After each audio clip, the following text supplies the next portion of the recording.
Ladies and gentlemen, we are live, episode 164, the Great American Bash 1990, joined with our special guest tonight, the Commissioner, Ryan Vox from Outbreak Wrestling. What's going on, my guy? What is going on, everyone? Pardon my eyes darting. I'm actually just doing a little official Outbreak business real quick that just popped up. There we go. But how we all doing? Hey, am I the first five-timer? Gotta be. I think you have to be, yeah. Woo! Not counting any of us. Yeah. The Tom Hanks of the Tornado Tag Podcast. There it is, five-time. Speaking of five-time. Am I missing one? Five-time? I will just say it. Yeah. It's like 55 times. Yeah. We will be doing this entire month will be a complete lead up and build up to the Legends of Hamburg Fest, as well as the Outbreak Wrestling show that's coming up. There is some other stuff we're going to promote. Obviously, PPW is also next week, so we'll cover that also. But this whole buildup is dedicated to Outbreak and their the big event of the summer this year, with a lot of cool things. So we'll dive right into that first. But yeah, man, this is exciting. So this topic was actually picked by you, Ryan. This is one of your favorite cards. Oh, yeah, favorite show ever. So we initially thought it was 89. So most of us, I didn't watch it. I watched most of it. Yeah. So did I. It's fine. I mean, we can talk 89. We can talk 89. It's just but we are going to talk the 91 here, which will there be a tuxedo match at Outbreak Wrestling come together? Don't put it past me.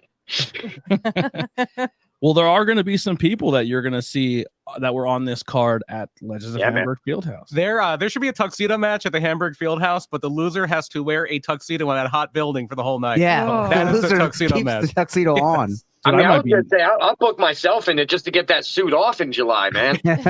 I'll tell you what, I might pull a Ric Flair by the end of that night and walk around naked. Yeah. Hey, if you cut this camera off, Bishop, by the time you come back in commercial, I'm gonna be naked. You're gonna buy everybody kamikazes. Yeah.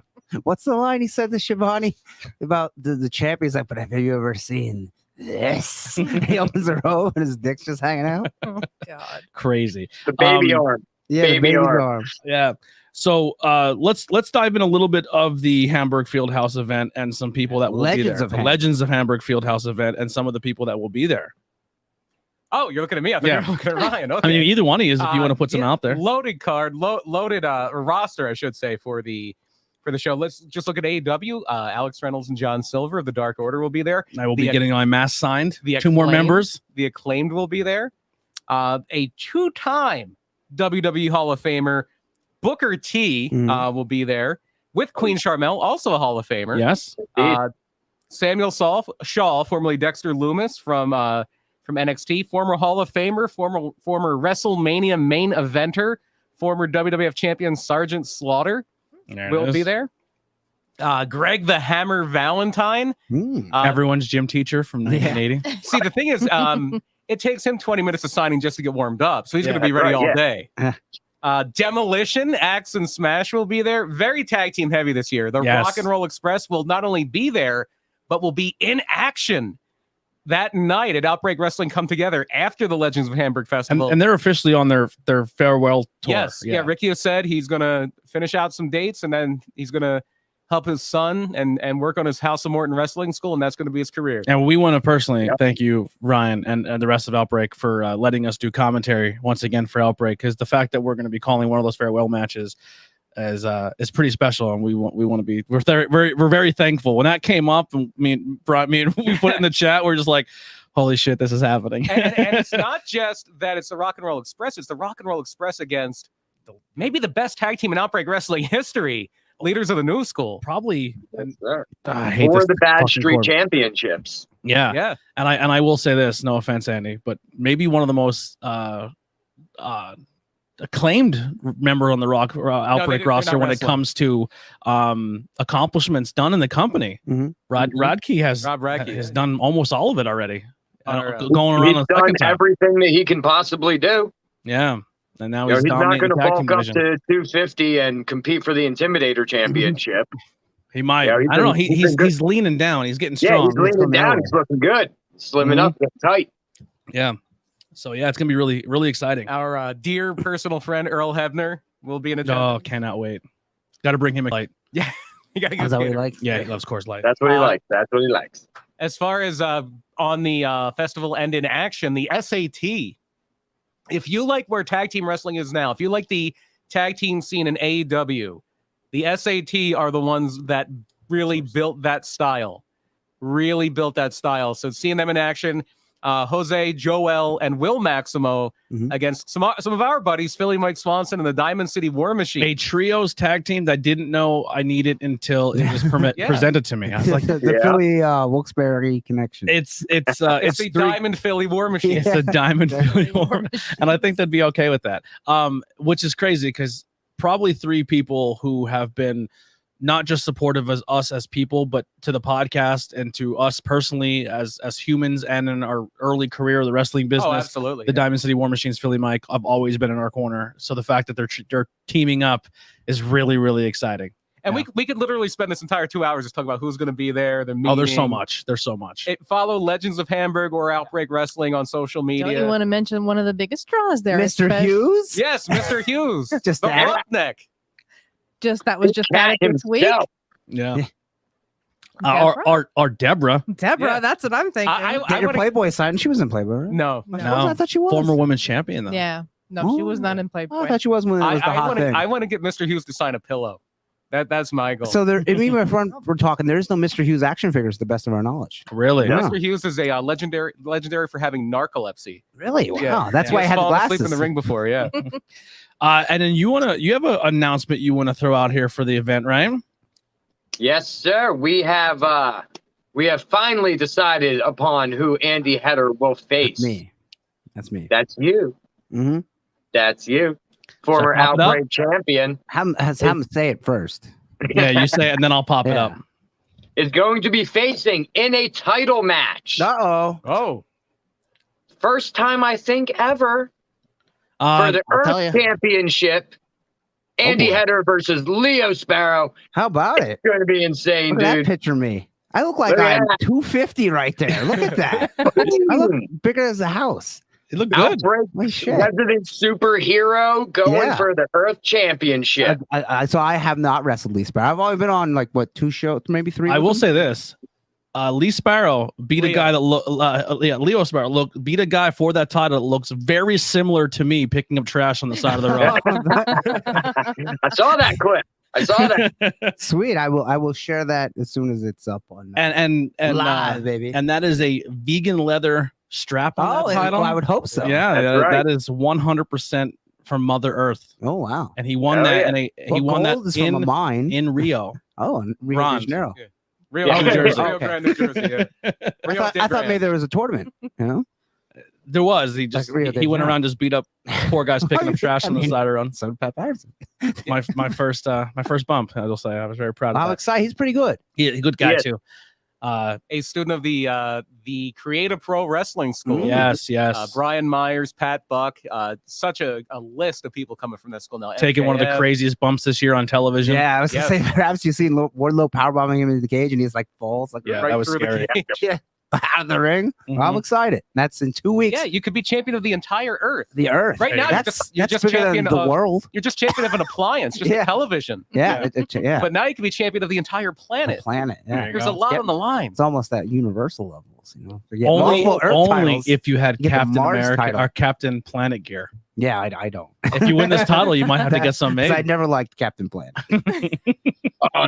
Yeah, there we go. Now you could have all the kids putting their fist on the backside of your trunks. Yeah, that's what you want. You want trunks to look like a bunch of kids fisting. Yeah, and then you get a blue mullet. I thought he had a flat top.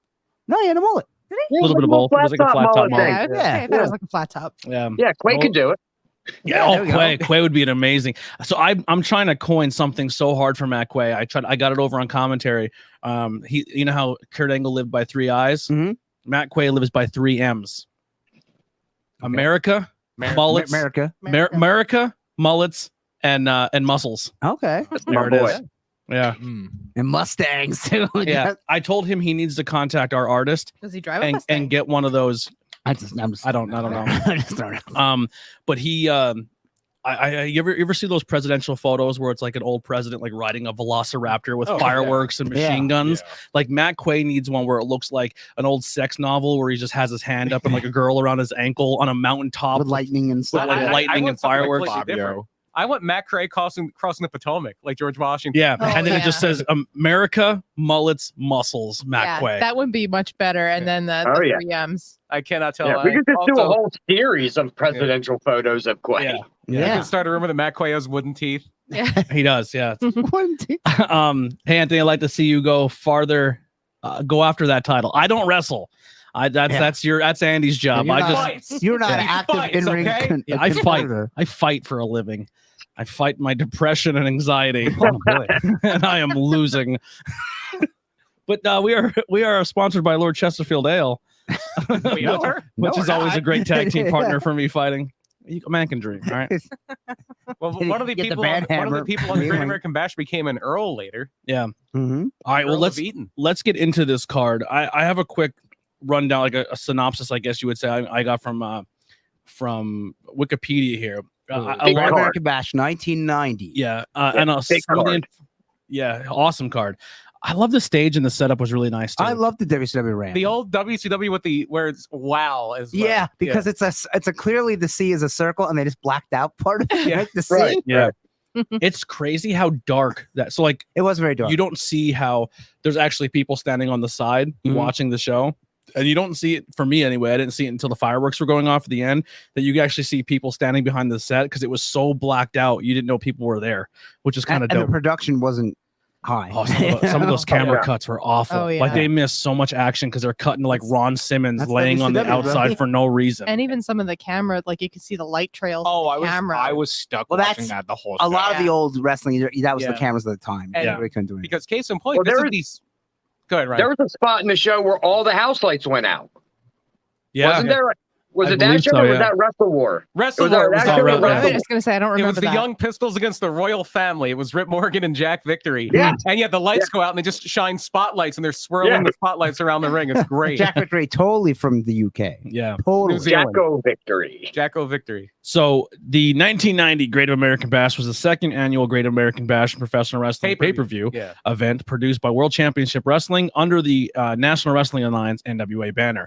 And it was a 6th annual Great American Bash event overall. It was the final held under the NWA banner as WCW seceded from the NWA in January 1991. The event took place on July 7th, 1990 in the Baltimore Arena in Baltimore, Maryland, and the event featured the WCW debut of Big Man Vader. So yeah, this is actually the same arena as King of the Ring 1994 that we watched last month. How was that where the Skipjacks played or not? Was that where the Skipjacks played or not? I believe so. It's like the only big arena in Baltimore at that time. Yeah, and then the rest of it here kind of gives away the rest of the card and kind of says who won, and we'll get into that ourselves. And let's get into the wrestling landscape at this time because it's 1990, it's a new decade, and everybody's like, we need to find the new star, we need to make the new guy. And just a few months before this, at WrestleMania 6, the Ultimate Warrior beats Hulk Hogan, the WWF mainstay for the WWF title. Hulk Hogan's injured by earthquake, off making Suburban Commando now. He's about to come back. The Road Warriors have left the NWA, and they're now the Legion of Doom in the WWF. And Sting is injured. Sting was part of the Four Horsemen for a very short time. He had the audacity to beat Ric Flair at Starrcade 89 in the Iron Man tournament, which makes him the #1 contender, which means Ole Anderson, who comes back, and he's also the booker, says, you're out. Sting, you're out of the Horsemen. You challenge the man, you're out. And that was supposed to set up the big main event, but they had to delay it because that night, Clash of the Champions 10, Sting tries to climb a cage and he gets pulled down a little too hard because he rips up his knee and he's out for a while. And this is Sting's comeback from the knee injury. They were saying it over on, like they didn't know how long if this was. Yeah. I didn't know that was a legit. That injury. Was a legit knee injury because the pay-per-view before this, Sting was palling around with RoboCop. Yeah, his good buddy. Capital Combat. His good buddy. Yeah. Now there are they some definitely wanted Sting to win the world title before Warrior did. Yeah. They definitely wanted him to have it first because they knew that they'd be thrown together as, former tag team partners, both winning the title around the same time. Yeah, and some of the facts that I got here from the JR Grilling with JR podcast, where he talks about this event because he's on commentary. He did a great job. Yeah. He was incredible. Yeah, Oli is the head of booking, how we just talked about. Yeah, Dusty was gone. Dusty was in WWF at this point, and Oli was brought in with Jim Herd running the business side.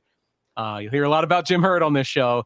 And then Ole Anderson's coming in as the head of creative, as the booker. And then some of the hot button topics or wrestling news that's going on at this point in time is obviously the injury talk, the talk of contracts coming up and who's going where and where people are going to end up. Because right now everyone's speculating that we're going to get Flair and Hogan at the upcoming WrestleMania. That's the big match. Yeah, the biggest match you could do at that point. Yep, probably. and everyone's speculating, is Flair even going to be around? Is he dropping the title here? So that's kind of what's going on in the dirt sheets by Meltzer. Mm-hmm. They're also talking about obviously the debut of Big Man Vader as well as El Gigante. El Gigante or whatever. Gigante. I'm terrible at Spanish. Who Jim Ross admitted on the podcast they floundered his training. So you know the story behind him, right? I did not know. He was a basketball player. He actually TBS owned, or Turner owned the NWA, or Jim Crockett Promotions. They've renamed it WCW. And Jorge Gonzalez is the guy's real name. And he was a basketball prospect who was signed to the Atlanta Hawks, which Ted Turner also owned. Wasn't the best basketball player, so I said, hey, he's really big, let's make him a wrestler and put him in the wrestling company. He struggled with athletics. His feet were like concrete blocks. He wasn't the best. And you know who could really say his name well was the ring announcer Gary Michael Capetta. Yes, who when he's not ring announcing, he was a Spanish teacher in New Jersey. Yes. And what was his tagline? The most dangerous announcer? The world's most dangerous announcer, Gary Michael Capetta. Other news in here is leading up to this. Lex Luger didn't go to a show because he wanted to go to his kid's basketball game. Junkyard Dog didn't go to a show because he wanted to do a house show that he put on. So a lot of nonsense leading up to this show, as well as during a I don't know if it was a TV taping or just a house show. Jim Cornette was struck in the face by a fan. And Jim Cornette took his tennis racket and proceeded to smash this fan in the face. That's what you were trained to do back in the day. Repeatedly, because Jim, and it's not the first time Jim Cornette has been assaulted. Yeah, because he was good at getting heat, especially back in the day. Unfortunately, Jim Cornette was not aware that this fan had was mentally handicapped. Yes. Yeah. So that was kind of the news stories all kind of go leading into this pay-per-view, which is kind of cool that I like that Conrad does in his podcast, where like they talk about an event and then he'll go back in the archives of like Meltzer and all that stuff to find out what was relevant at that time and what was in the news, which I really like. Because the Pritchard's podcast, he denies things that are completely true. Yeah. Yes. Yeah. That happens a lot too. Yeah.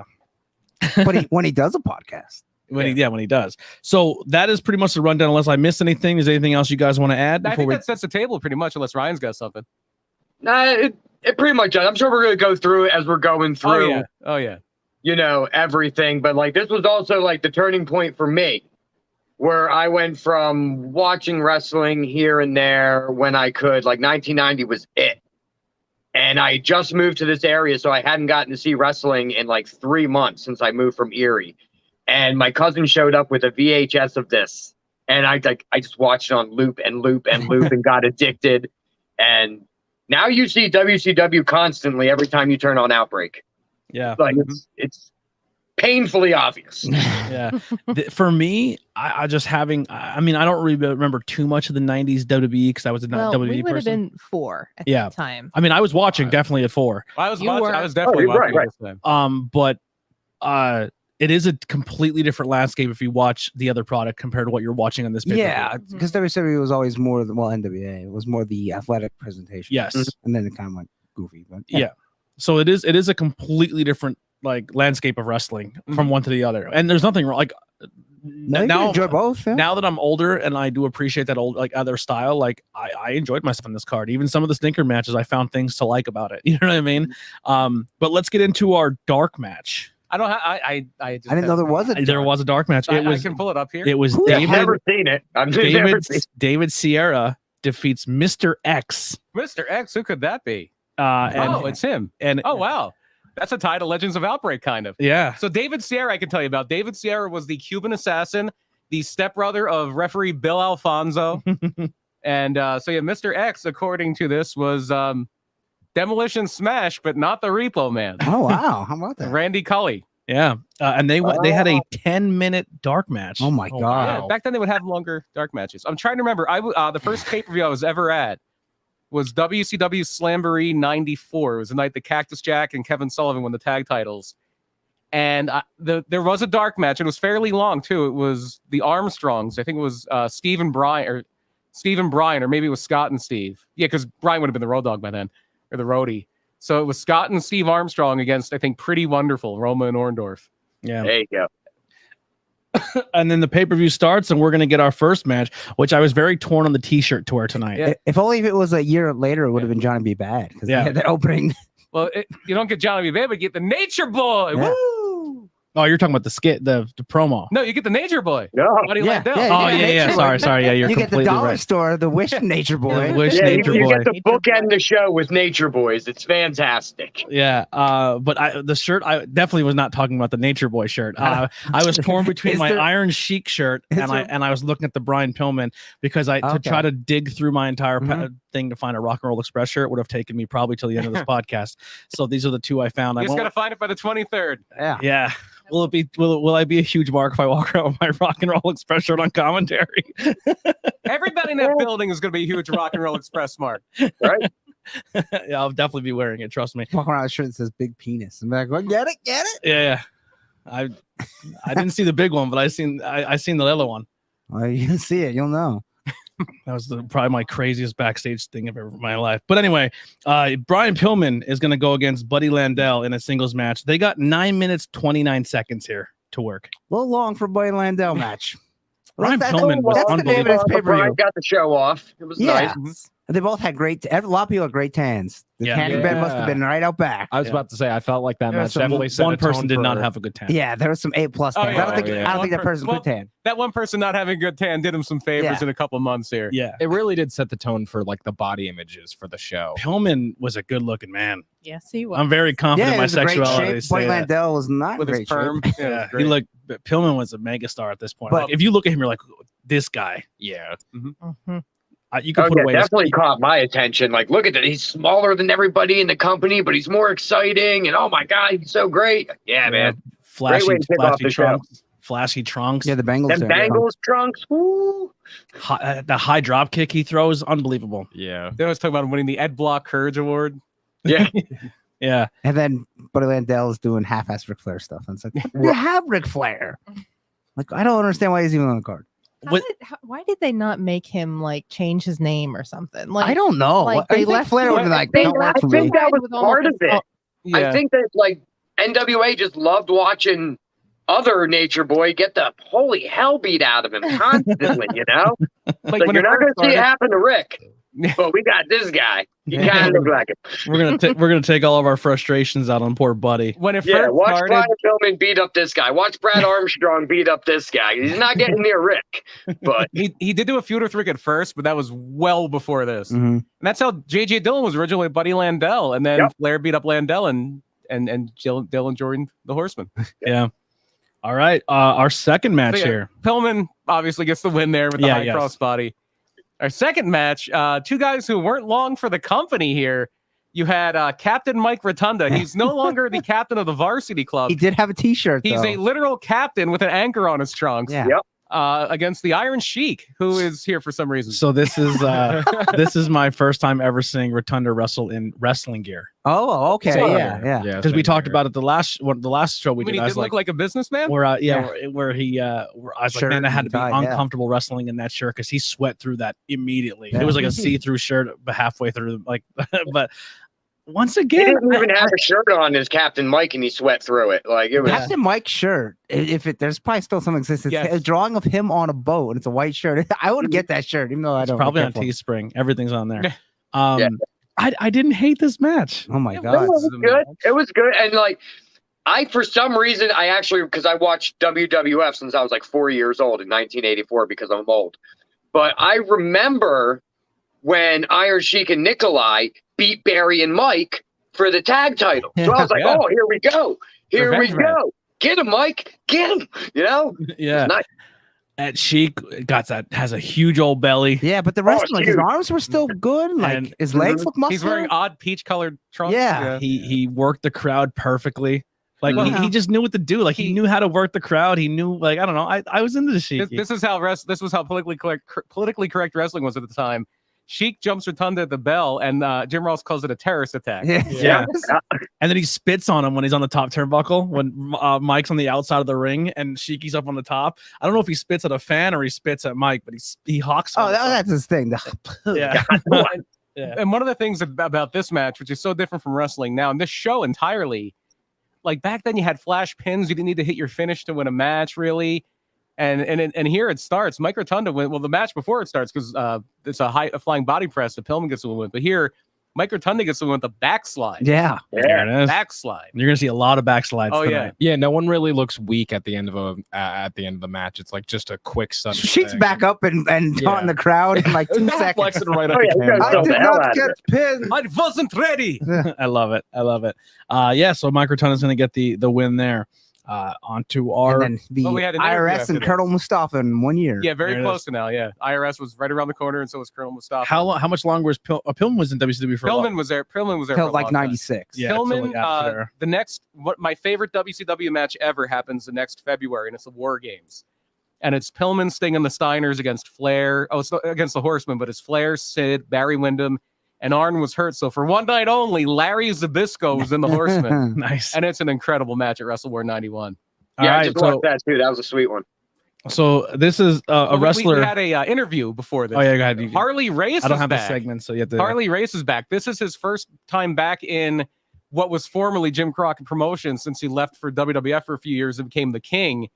And then he kind of didn't do a whole lot from 89 to 90. He wrapped up with WWF in early 89 at the Royal Rumble. All he really did in 89 was a few shots here in St. Louis, here and there, and then he did a Japan tour. But this is him coming back for one last run. It didn't last very long. Yeah, he looked pretty old in this. He was winding down. He'll become a manager soon after this. The most 90s thing about Harley Race during this entire thing is his sporadic tattoos here and there. Oh, yeah. He has 90s tattoos. No, he had them in the 80s. Did he really? Yeah. 70s. Oh, yeah. Oh, I didn't know that. Yeah. And if Flair's not on his game tonight, he might be beatable. Yeah. Here's a crazy thing production-wise that I think it's the only time I've ever seen this done, because at least WWE didn't do this. If there was a segment or anything like that, or even like when Jim Ross is talking to a camera, like leading up to a show or even the opening of the show, that's on a live mic that the entire arena can hear. Yeah. Yeah. Oh yeah. I like when they started showing the announcers. Yeah, but even like when you're watching TV, even now, now you don't hear it. You don't hear the announcers until you watch it back later on TV or later. Yeah. That's a live mic that the entire arena can hear. Well, which that is goes crazy. to like hyping up the crowd, kind of like. I dig it. I'm into that. I think it's a cool idea. I don't mind it. Actually, one of the promotions that I just started working with, that's their plan for next show. They want us to intro the show, but it's going to be on IWTV, but also the crowd's going to hear us. That's cool. And then they're going to bring out the ring announcer to start the show. And I was like, that's cool.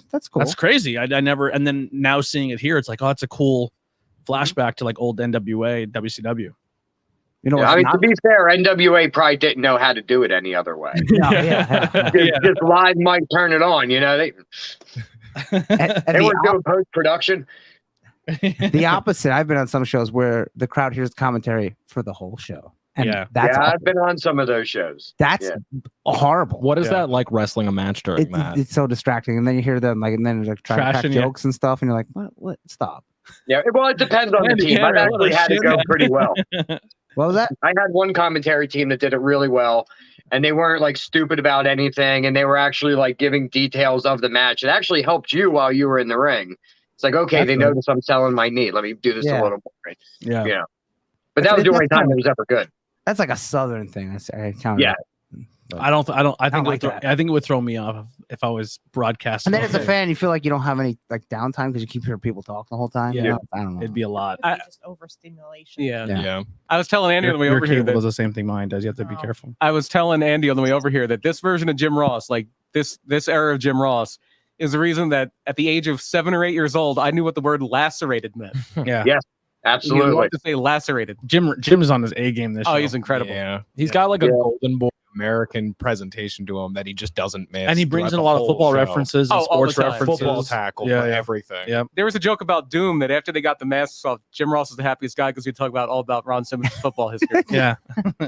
And Butch Reed. Butch Reed was a good football player too. Well, let's get to Harley Race. Oh yeah, he just said he talked about Tommy Rich being in trouble, but he also talked about if Ric Flair is not on his game tonight, he could be beatable. So one of the good things is they've really made the main event feel like a big deal because every interview pretty much talked about the main event, talked about Flair and Sting. Yeah, I love that. Those little backstage things, or they were like on the screen, like on like almost like side stage, which I thought was kind of dope. So our next match here, a guy who I always heard his name, but I'm gonna be pretty sure that I've never seen him wrestle until this match, versus a guy I've never heard of ever before. So we have Doug Furnace. Doug Furnace. Doug Furnace, baby. Versus Dutch Mantel, which I've heard Dutch Mantel, but I don't think I've ever watched a Dutch Mantel match. You've seen Dutch Mantel. Yeah. I've seen him manage. Yeah. Yes, Yeah, that's Uncle Dad. As a manager. Yeah, I seen him as a manager, but I never seen him wrestle. Yeah, probably not. Yeah, that was the first time I've seen him wrestle. USWA and Smoky Mountain, and yeah, he did a lot of stuff in Puerto Rico. Yeah, you're not seeing him at his best in this match by far. I love his look. Manage Jacob and Eli Blue in the early 90s. Jack Swagger, obviously. Yeah, about a year. Yeah.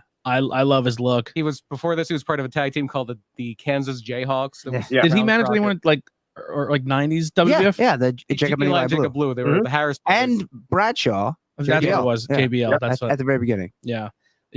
Love his look. And as Vox was saying, he was in Puerto Rico. He was one of the more successful bookers in modern wrestling. Puerto Rico's TV. The only thing that could rival Puerto Rico's ratings was Memphis at its peak. It was the number one when he booked. I think it was. Did he book IWA or WWC? I think IWA. I think IWA. And it was the number one TV show, not wrestling show, TV show in Puerto Rico when he booked it. That's crazy. Well, one of the things that JR said on his podcast too about this era in WCW is they're dominating TV for the most part. Like they're doing really well. But every single time they went to the TNT offices or whatever they worked at, they were looked at as if they were just a circus. That wrestling, yeah. They were just circus freaks. They had one guy who stuck up for him, but he was a guy that owned the company, so it helped. Yeah, that helps a little bit. And they said it was a really rough environment to work in because you just felt like you were. Yeah, the sports people looked down on them. Yeah. Mm-hmm. And Jim Ross said at this point in time in the company, he goes, I've tried everything maybe twice. He said it was a party time, lots of partying. And he said there's a lot of other things. Actually, build up to this as well is that they're so over at this point that Ric Flair was invited to a presidential dinner and sat at the head table with Bush, senior. It wasn't just that, but Ric Flair was very close with a senator from North Carolina, Jesse Holmes. Yeah, and they couldn't use it as promotional stuff because Ric Flair's like a bad guy on TV. Well, there's a more famous story of that where back in the Mid-Atlantic days or Georgia Championship Wrestling, which was Ole Anderson, he was partners with that in the Briscoes. One of their top guys was Mr. Wrestling 2. And in 1976, when Jimmy Carter won the election, Jimmy Carter's mother, loved professional wrestling, ate it up. She was one of those grandmothers that loved pro wrestling that everybody had in the 1970s. Yeah. And her favorite wrestler was Mr. Wrestling 2. And Jimmy Carter invited him to the inauguration, but he would have to come in unmasked. So he's like, I can't do it. I can't do it. Do it, brother. I love that. He also probably didn't want the background check because he had some skeletons in So we have Mantel versus Furnace here. Yeah, Doug Furnace was a baby. Yeah. He was super huge. Green Doug Furnace. Is he a white dude who's just really tanned, or is he? I believe so. He looks like he's mixed race. Yeah, he does with this really curly hair. He's from Oklahoma, so he might be native too. He might be indigenous. Yeah, maybe a little bit. His heyday was tagging with Phil LaFawn. Or in Japan, Dan Crawford. Yeah. He had a great body. Great look. He did Same come guy, back to different names. WWF like in 97, somewhere there. 98, and they had a little run, LaFawn, yeah. And the ECW, they had a little run. Great body, but just didn't stand out. No, and at least not in this match. Kind of has next to no charisma. Yeah. Yeah, it looked like Mantel just kind of sold the whole match. I think Dutch was leading the whole thing. Yeah. Absolutely. He's in the driver's seat. Yeah. Yeah. They traded him out for Bill Kazmaier. Oh, yeah. When Doug didn't work out. Yeah. I don't know if that was much better, but Dutch has a real good mind for wrestling and everything. Oh, I love his look. And they're billing Furnace as the strongest man in the world because you got to remember at this point in WWF, you have Canada's strongest man, Dino Bravo. Yeah. But in the US, that's even better. But we all know who Canada's strongest man is. Yeah, Mike Sharp. PCO. You see all of his world-breaking muscle challenges? That doesn't count. PCO's not human. Yeah. So it doesn't count. You can't be. You got me. You got me. He's not human. Beast in the world. Yeah. Yeah. Strongest mortal being. Yeah. So the storyline is it is the power of Doug Furnas against the experience of Dutch Mantel. That's the story they're trying to tell here. Mantel takes little dirty tricks, but Furnas overwhelms him, and Doug Furnas does get the win with a belly-to-belly suplex here. Yeah, and it kind of like paused when he did it. I'm like, oh, okay. Yeah, you got it. Even in the replay, it's like, okay, Yeah, it's good enough. yeah. Crazy thing about this match is, as it's going on, I'm like, there's no way this goes long. 11 minutes, 18 seconds I got. I could have. Well, you already had one squash later on in the show, so you don't want to have two squashes. Could have wrapped it about 5. There's a match on here. 6-minute match. There's a match on here that this almost gets the longest time compared to, and it's just like, that's insane that this is the third longest match on the card. Ugh. That's nuts. Nutty.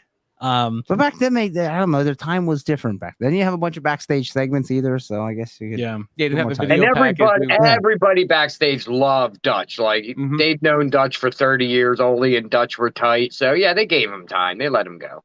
Yeah.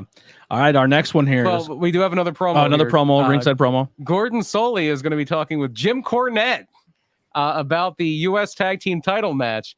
The Southern Boys, Jim Cornette says, are not ready for the Midnight Express. Steve Armstrong was going to be a country singer, but he had issues with his throat. Everyone wanted to cut it.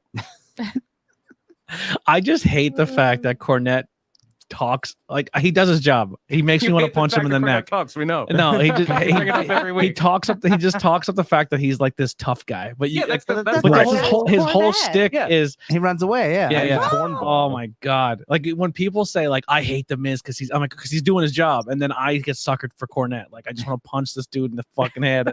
I fucking.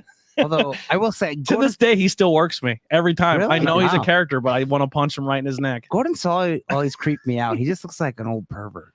Like No. I don't like Gordon He Soley. probably at all. was. He probably was a drunk. Though. Yeah. I don't know if he was a pervert. We'll give him that. He was drunk, but I It don't is know. wrestling. He just creeps me out. Oh, he was definitely drunk. Yeah. Definitely drunk. Hands on next on the microphone. He looked like a Wonderful corpse. souffle. I feel like he should have been narrating like- horror movies on the And he weekend. lived like Yeah. another 10, 15 years, too. He lived until like well into his 80s. I believe. Tonight Yeah, if he on was a drunk, spooky he was movies pickled. on TNT. Yeah, he could It's be a going horror to be host. He was the also the- vampires. He was also the last. Maybe he's Danhausen's grandfather. Yeah. That'd be great. He was also the last guy to say souffle instead of suplex. Yeah. Just What how he used to Bob say it. Caudle says it a few times during the show. Bob Yeah. Caudle, by the way, still alive. Yeah. I like Bob Yeah. Caudle on commentary. This, I believe, I was looking into like some of the ones in the future. I think this was his last pay per view Really? Wow. because the next pay per view is Halloween Havoc, and it's Jim Ross and Dangerously, Mm. and it's them for a while, and it's Ross and Shivani, and then that gets you to 92, which is when Ventura comes in. Yeah. All right. So we have our match here of Harley Race Yes, Versus- Kabuki. versus Tommy Rich. Hey, this was 83, man. Building would have been on fire. Well, yeah, Fire, baby, fire. But And yeah. Harley is still wearing his King Harley race Yeah. gear. Yeah. well, no, from he used to wear trunks. WWF. This is a singlet. He used to wear the trunks in WWF. Yeah, yeah. Oh, yeah. The old singlet with the little crown. Yeah. Yeah. The purple he had on. And I was like, Yeah, I which want a worked for singlet, me but- because I'd actually never seen him in NWA. I had only seen him as King Harley race in Mm-hmm. WWF. I was like, oh, yeah, I remember him. Yeah. And they're going to get 6 minutes, 32 seconds. Yeah, it felt like 6 minutes, 32 seconds. and so Somebody say something about fired up. I'll tell you what, Harley worked, though. He worked. Tommy Rich, by the way, They even said, these guys are going real fast. I hope they slow down because I don't know if they're going to be able to keep it up. They He beat Harley for the title in 1981. I'm like, oh, Yeah. way to date it. and then he lost it back to Harley 4 days later. Yeah. 4 days. They said Jim Barnett liked Tommy Rich, and that's why he got the Yeah, title for 4 days. Yeah. Former Yeah. NWA champion Tommy Rich will be at Legends of Hamburg. Oh wow, how about that? I didn't know Yes, Tommy he Rich will. either. So get your Tommy Rich figure signed. I don't think. He probably had an ECW figure for the FBI. I wonder if he did. Yeah, it's a miracle. Tommy Rich can walk. Yeah, maybe That's one of those perfect. Legends figures. Like I've got an Eddie Gilbert and a Ricky Steamboat Yeah, Legends that- line figure. They might have something. Yeah. It He might had have an one out FBI there. T-shirt autographed. A lot of things. Dude, it's bring money because there's a lot of people to meet that day. It's They gonna might have merch too. You want to buy Yeah. a picture or a shirt or something? Yeah. So I love that. Jim Ross suggested Race is wearing that outfit because he may be a fan of the NBA's Sacramento Kings. Yes. I love it. Ross has a sense of humor on commentary, and I love it. A nice callback here too. If you kind of go deep, that the finish here, Tommy Rich goes off the middle rope with a flying body press. which is how Harley Race lost the NWA title to Ric Flair in 1983 at Starrcade. But this time, Harley rolls through and gets the 1, 2, 3. Yeah. You learn. I didn't hate this match. It was fine for what it was. It's fine for what it was. I didn't hate it. It didn't suck. If you had to watch this match 4 times in a row, or Mike Rotunda and Iron Sheik 4 times in a row. This match 4 times in a row. It's also shorter, too. Yeah. I'm telling you, if this was 1983, this would be a hell of a match. Yeah. I mean, 1981, even more so. Yeah. And Tommy Rich was, I mean, everybody makes fun of him because it's only a 4-day title reign. You don't understand how popular Tommy Rich was in Atlanta. That's 4 days. That's 4 days longer than over. Yeah. That's 4 days longer than 85% of people that get in this business get for the world title. 85, 95. Yeah. 99. How many people are NWA world champions? I don't care if I get the title for 13 seconds. I'm going to say I'm world champion forever. That's what they do. Brian Kendrick, WWE champion for like a minute. Yeah. But again, that's in the current. He was match. the current WWE champion. Yeah. I'll take that to my grave. So, if you give me a title and you put it in the books that I'm your world champion, it will go on my headstone. Yeah. And I don't even plan on being in a cemetery. By the way, speaking of Brian Kendrick, he will be at PPW next weekend. Yeah. Coming back. All right, so we have our next match here. Oh, but we have another promo first. Oh, promo, sorry. And it's Paulie Dangerously and Mean Mark. What a voice on Paulie here. Not doesn't even sound like him. He's got some bass in his voice. Mean Mark looks a little sickly, like he's going to die soon. Yeah. They put over Flair for the main event. Dangerously says Flair is going to get the win. But Mean Mark is the heir apparent. Mean Mark rips up a Lex Luger t-shirt. Meanwhile, at this time, Mark Calloway, whatever you want to call him, is just trying to get out of his deal so he can sign with WWF. Which he does because by this November, he is the mystery partner for Ted DiBiase, and he is from there on in The Undertaker. This is one of those matches. I think this is the first and only time I've ever seen him wrestle as Mean Mark Callis. You got to brush up on your skyscraper. I've seen a couple. You also watch him wrestle as Punisher Dice Morgan on the New Japan World. I did not see that. But you can find old USWA. For me, once again, the first time I've ever seen this man was as a zombie, Frankenstein zombie. Well, that's probably what most people see. Yeah, but I will say this: this is for this match for me is going back and seeing my first Stunning Steve Austin match, where you're like, oh. He's got something here. See, you know what I mean? I first saw him as Mean Mark, but I'm like 7 years old at this point, and I haven't put all the pieces together yet. And I'm like, what happened to him? Did he die? Yeah. He did. Because holy Hannah, we'll get to that match later, but Jesus Christ, you can tell now going back, you're like now seeing what he becomes and is, and you watch this match, you have a different appreciation for this match and who he is as a person, and you're like, oh, he does all the small things. Like you don't notice the small things with certain people, and then when you know when you're watching like a snapshot of their life and then knowing what they did, and then you're going back, you're like, oh, that's what they mean by the small things. Like that's the things, the facial expressions, the way they sell stuff, the way like everything is just fucking perfect. Yeah, it's like I said. No, I don't say perfect. He did a lot of good things in this match. Yeah, I mean, Undertaker was still pretty new at this point, but he's killing green. I wouldn't say killing. I disagree. I thought it was awesome. He's solid. Yeah, I mean, you could tell there's talent here, but I mean, not. Yeah, he was doing well, but in the skyscrapers, he was with Sid, and the crowd just wanted Sid. That was it. Sid was over, like we were saying on the way up. Stupid over. This year and the year prior, Yeah, we watched a little bit of Bash 89, and in the skyscrapers match and Bash 89, and then Sid's match here, which is a 6-man. When he's not in the ring, the crowd is just chanting, "We want Sid." Which is crazy because when Sid by that time hit WB, is like, get this guy out of the ring. I don't want to. I was never a Sid guy. Justice was. Yeah. Whoa, this guy could beat Hogan. Yeah, I never got into him. And then everyone like Psycho Sid. He'll never draw. Mick, we know you're in the chat, bud, but we have a lot going on. But thank you for hanging out. If you have any of your favorite moments of this pay-per-view, let us know. Or if you're learning something, let us know as well.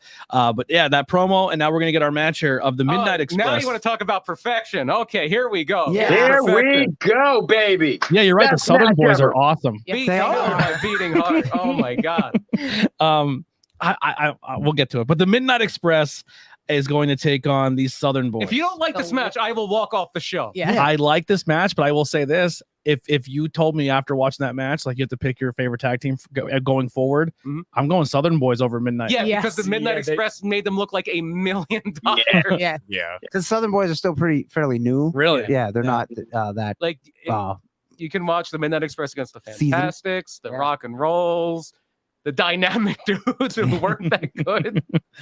They could do it. They could do this with anybody. Now, I'm not saying the Southern Boys are bad. Yeah, so But somebody's good. I can show you a million Southern Boys in long pistols matches against the Freebirds and the New Zealand Militia and a million other teams, and they're not going to be near this good. This show is very tag team heavy too. Well, NWA historically, was. Yeah. NWA WCW was very tag team heavy. Yeah. back in the day, Jim Yeah. Crockett Promotions, their reputation was that's the tag team territory. Mhm. Yeah. Now, at this point in time, you have the Express and the Rock and Roll. Well, the The Midnight and the Rock and Rock Roll. and Rolls have been gone for a little bit at this point. This was kind of their comeback.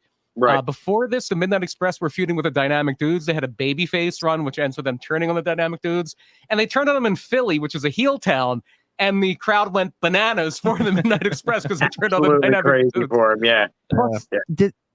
Did it happen yet, or did they already happen? The Midnight Express versus the Midnight Express? Yeah, that was in 88, 89. Yeah. And then before that, they were feuding with the Road Warriors. So their run with the Rock and Rolls was probably 3-4 years in the rear. Yeah, that's like their height of their They had just rivalry. now they're kind of freshly turned heel, and they were really, unfortunately, on their way out. Yeah. I was just saying, this is about the tail end of the Midnights overall, really. Well, I will say this. NWA does not have that unwritten rule where you're only allowed 3 breaks a match because holy Hannah, they're breaking up pins left and right. There. yeah, It's so good. Not the It's win. The crowd, it's probably the hottest the crowd is all night. Yeah. Especially when it was Stan Lane versus Tracy Smothers and the martial arts little standoff they had. The Yeah. savant kick, which is any kick that's not a front kick. Yeah. Right. The martial arts kick. Yeah. Love Jim Ross. Yeah. The cheating here, the double teams are so good. Tracy Smothers gets to be Ricky Morton, and he does a great job at it. Jeff says Bobby Eaton should have his own wing in the Hall of Fame. Bobby He really is so good. Yeah, Bobby Eaton's really. I have a Bobby Eaton, like Michael Roller? It's not a official. It's one of those other crate ones. Oh, okay, yeah. The ones. Yeah, I have one of those. Yeah, And just the reputation as being the nicest guy in the history of pro Mhm. wrestling, too. yeah. Hit the Alabama Jam off the top rope. Yeah, for like a 2 Mhm. I was like, it's over. it wasn't even the finish. I thought And the he rocket killed- launcher was the finish. Mhm. It wasn't. Oh, there are a million finishes you could have legitimately bought here. This Yeah. this is literally like watching modern day today wrestling. Yeah. Yeah. Then with the false If these finishes guys were and, this and the age breaks and the On fans. Dynamite, Victor's match is awesome. Yeah. This is if you took a match on Dynamite and put it in 1990 on TV. Yeah. It's like Just with a FTR little more versus shenanigans. FTR. Yeah. Yeah. Mhm. Where you have it's a little mix of classic wrestling with some high flying, but like high flying of 1990. Yeah. And then Yeah. just like getting the crowd super invested and not Lots really of sure Southern who you psychology. not sure who's gonna win, and then you're kind of rooting for one team, but you're okay if the other one wins. Like they were just so torn that they were just so hot for a finish. And that finish was so like the match was great, and then the finish just kicks it up to 11. You're building up to that hot tag, and finally Tracy Smothers does a double sunset flip and crawls over to his corner, gets the hot tag to Armstrong. Armstrong clears house. They do the heart attack, but it's a drop kick off the corner, but the ref has to clear out the ring, so it only gets a 2 count. And the crowd is just pissed at this point. The crowd is incensed that the Southern Boys don't get the pin here. By the way, for the U.S. tag team titles here. Yeah. Stan Lane throws Armstrong off the rope, so the ref is distracted. Then we get the rocket launcher, which I'm with Andy. I thought, okay, that's it. That's a rocket launcher. They're Gotta done. be it. 2 count. 2 count. They fooled us. So then the referee's tied up with Cornette, and they do a switch, and the Southern Boys switch out. But that only gets a 2 count. But then it's a kick from the outside by Stan Lane into a roll up for the 1, 2, 3. And oh my God, this is an amazing match. Yeah. It was fun. 18 minutes, 14 seconds. This is, And that did not feel like it weren't like, No. oh, 18 That minutes. felt shorter than the Dutch Mantel match. Yeah. that is the longest match of the night. Yeah, never underestimate that martial arts kick from Stan Lane. Yeah, that martial. Yeah, he It's trained mean. in martial arts. We're not gonna tell you which one, but he's Yeah, trained in. yeah. I think he said 7 of them. Yeah. Yeah. Cool tag team titles too. The U. I Yeah. like the U.S. title. Yeah, they were nice. They titles. didn't Very last much longer than this. No, they were gone. After this, they wound up with the Steiners, and they kind of got bounced around. The final champions were Dick Slater and the Barbarian. Yes, Wow. that's a crew right there. God. All right. So We have another promo. thank you, because I don't have promos on my. There's promos between every match from Yeah. here on in. It's with the Freebirds. It's with Michael PSAs and Jimmy Garvin. boy. Interesting line from Michael Hayes here. There's nothing with 4 wheels that we can't drive, and nothing with 4 legs that we can't ride. Yeah. I I love think it. you meant to say Right. 2 legs, Yeah. unless the Freebirds are hanging around the barnyard a little bit. Yeah. Maybe. So I've always heard of the Freebirds, but never watched them wrestle. Yeah, and this isn't the real. still This didn't ain't watch the I was just going to Freebirds. say, these Yeah. aren't the Freebirds that I No, remember. the real This is like Freebirds a are. whole different version of the Freebirds. Like Yeah. nothing was similar except for Michael. Oh, I still love their If they brought a presentation. movie franchise back and they made it like the third one, but it's like 10 years later. Really? This is Yeah. like the Man Show with Joe Rogan and Doug Stanhope. Ooh. Yeah. All right. I'll take your word for it, but I'm gonna say I No, didn't hate yeah, this no, version of the team. The real This- Freebirds are Michael Hayes, Jimmy Garvin, or not Jimmy Garvin, Michael Hayes, Terry Gordy, and Buddy Roberts. Yes. Those are the Freebirds. Were they always Yeah, in yeah, genres like this? Huh? Were they Yeah, always this like No. No. glam and No, this was the glam rock version of the Yeah. Freebirds. So They there was were a getting out of their Southern tough guy, Yep. back alley fighter. I could see like gimmick. Young Bucks influence out of this character kind of presentation. Just very over the top, very rock star. knowing what the Hair crowd metal. is absolutely Little bit. gonna hate, and they lean into Because it. hair metal Yeah. was super popular at the Yeah. time. Yeah. so Yeah. obviously Very they- Skid Row, Motley Crue influence. Mhm. Yeah, they went from being Leonard Skinner to being like Poison, basically. Yeah. Yeah, So they basically. did the opposite of Pantera, Yeah, Yeah. where Pantera was a glam band yeah, and then turned into Pantera. exactly. Yeah. All right. Well, after that promo, we were gonna get the debut of Big Van Vader. By the way, too, Harley Race, going just in memory, Harley Race and Tommy Rich didn't even have entrances. They were already in the Well, ring You when they never cut want to be currently in the when they come back from the promo they did. Even the Z-Man gets an entrance. I know. Even though Yeah. he's weirdly in front of the camera. Yeah. Tom. So yeah, Big Van Vader versus Tom Zink here. Big Van Vader versus opponent. Yeah. Pretty much. Vader Entrance was longer than the match. Yeah, with the awesome mask. I love Not that not helmet. his lucha mask, the helmet mask. Yeah. I like the lucha mask. It was okay. He used that more so in Japan. Yeah. And then when he would go back to Japan, he brought that back. You know what it kind of reminded me of? Big Calix's max. kind Okay, of. Yeah. Yeah. That mask did prove to have some utility in Japan too, from when Stan Hansen Oh, yeah. knocked his eye out and the mask kept it in. That one did. Yeah. I thought he Oh wore yeah, the- that other mask wasn't going to help him. Another mask, his eye would have been dangling. I Yeah. thought he wore that mask when his eye got poked out. No, he was wearing the full mask. Yeah, okay. in Japan, he mainly wore that full mask. There was different color I ones. thought there was a video There's like, the ones with his 'cause eyes you could covered. see his eyes hanging out, and he pushes it back in. Well, yeah, because No, it's I hanging think out of the Tony- eye hole. I think Tony's right. It is that regular, like the mask that was all strappy, because you can see it. Because I looked it up that night Is after it? he said it. Yeah, Yeah, I think I he's was- wearing was what the- you would see in the WWE's Yes. almost. the Fan mask. strap, the leather Oh, strappy maybe. one. Yeah, I don't think it was this lucha mask because this is the first time I've ever seen him wear this Yeah. lucha mask. But that big steel thing that shot steam and stuff, Oh, that it's was so cool. cool. for Oh, that's the time. Mastodon helmet. Yeah. I would be That sounds nervous awesome. looking out with that, being like, And they're- somebody better not hit that When I fucking seen button. that, I was like, this is the coolest thing Well, ever. they did a spot once. I think it was on the Japan Super Show where he wrestled Elegante. And he puts Elegante's over the mask and then sets the steam off, and Elegante sells it and loses by count out. Yeah. Oh, It's there big. you go. Funny trivia. This was a New Japan gimmick because they wanted a big monster to run Oh, yeah. roughshod over their Mhm. their homeboys. Yeah. Home run boys. Who could they pick for that? Yeah. So they had two guys in mind. Leon White, Big Van Vader, who would be Vic Van Vader, and the Ultimate Warrior. What if the Ultimate Warrior would have got this gimmick and he'd be Vader? And he's running around wrestling New Japan the ropes wrong. Different connotation, Yeah. like Ultimate Warrior. Yeah. I think somebody That would would have have kicked him. lasted like 2 months, and Yeah, they they'd have sent his ass back to California. They worked on that first match because the first Big Van Vader match was him beating Inoki in like 2 or 3 minutes. Yeah. Squashed him. And then Yeah, I don't know what mask he is. Oh, wait, actually, you can kind of see it. Maybe he is wearing the lucha mask, but when his Yeah. eye comes out, he takes the entire mask off. Oh, yeah. Yeah. So maybe- he takes off the Okay. puppet back. Yeah, so that's maybe what I'm remembering is by the Yeah. time the mask is already fully off, because he's holding something in his hand which looks like. It looks more that lucha mask Yeah. now. Yeah. How dare I fucking question this? Sorry, guys. Jim Ross calls Vader a bizarre individual here. And it's just a showcase match for Vader. He catches Z-Man on a high cross body, just press slams him, does an elbow drop, which gets insane air. He just gets so much Mhm. air for a big guy in this elbow drop. No power bomb yet, though. A big splash gets the win for. Yeah, Big no Van Vader bomb yet either. So. All right, next promo. It's the No Horseman. moonsault. It's Yeah. the Horseman.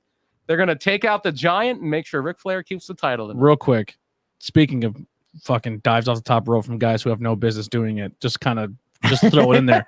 Fucking Wardlow.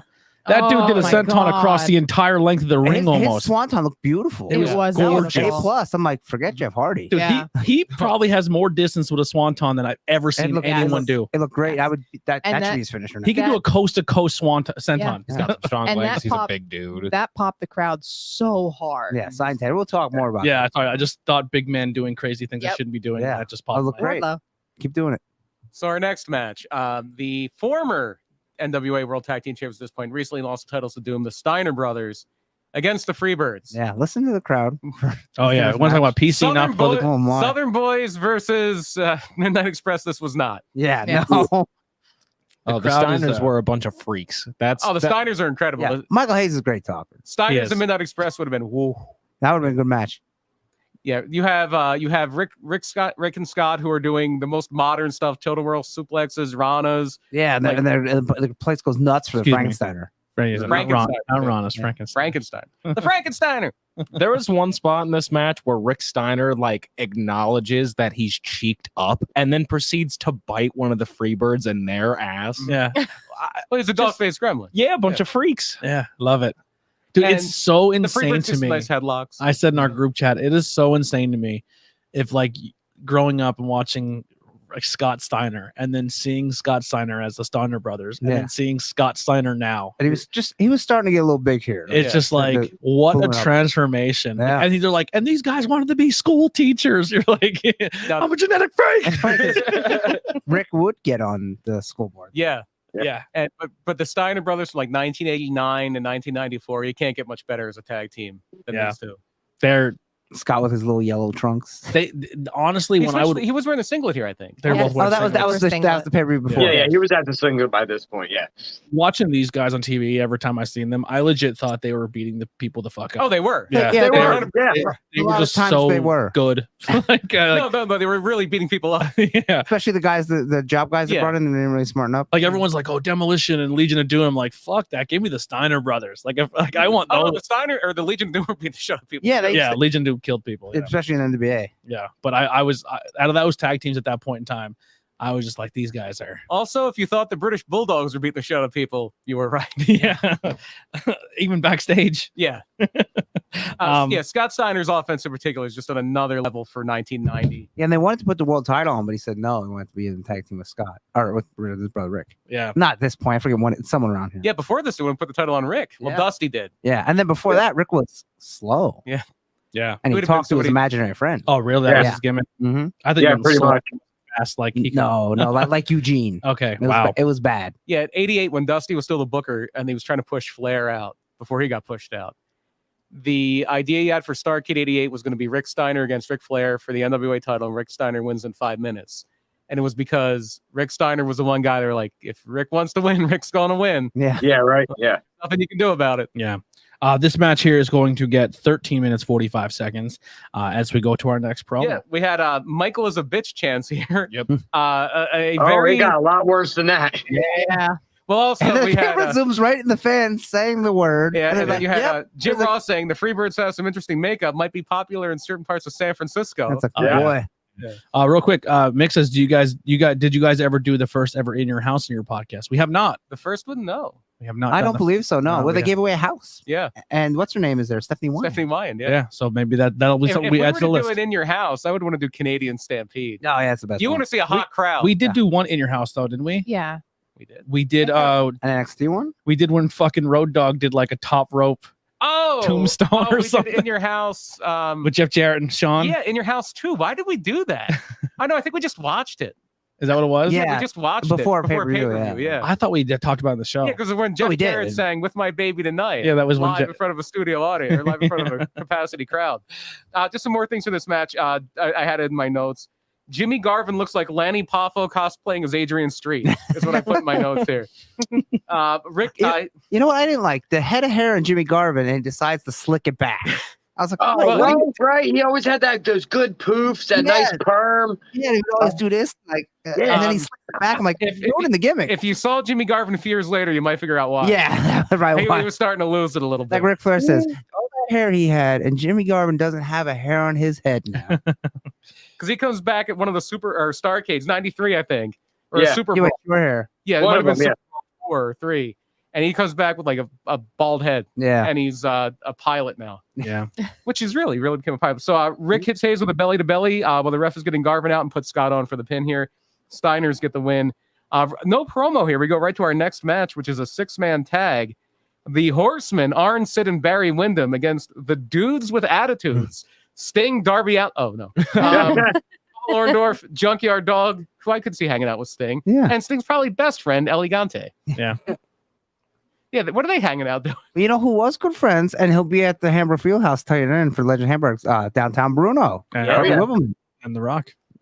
The Rock's going to be at Hamburg Fieldhouse. No, they were good friends. Oh, Oh, Bruno and The Rock? Yeah. Oh, okay. They The talk a Rock- lot. They talk about a lot in The Young Rock bought him a car. The Rock bought him a Oh, car. okay. Yeah. No, like when Rock Well, when Rock transferred, when Rock was first getting in the wrestling business, he had to move to Florida. Yeah. He stayed with downtown Bruno because he had nowhere to live. He stayed with Bruno in Memphis. Yeah. Oh, that's what it was in Memphis. yeah.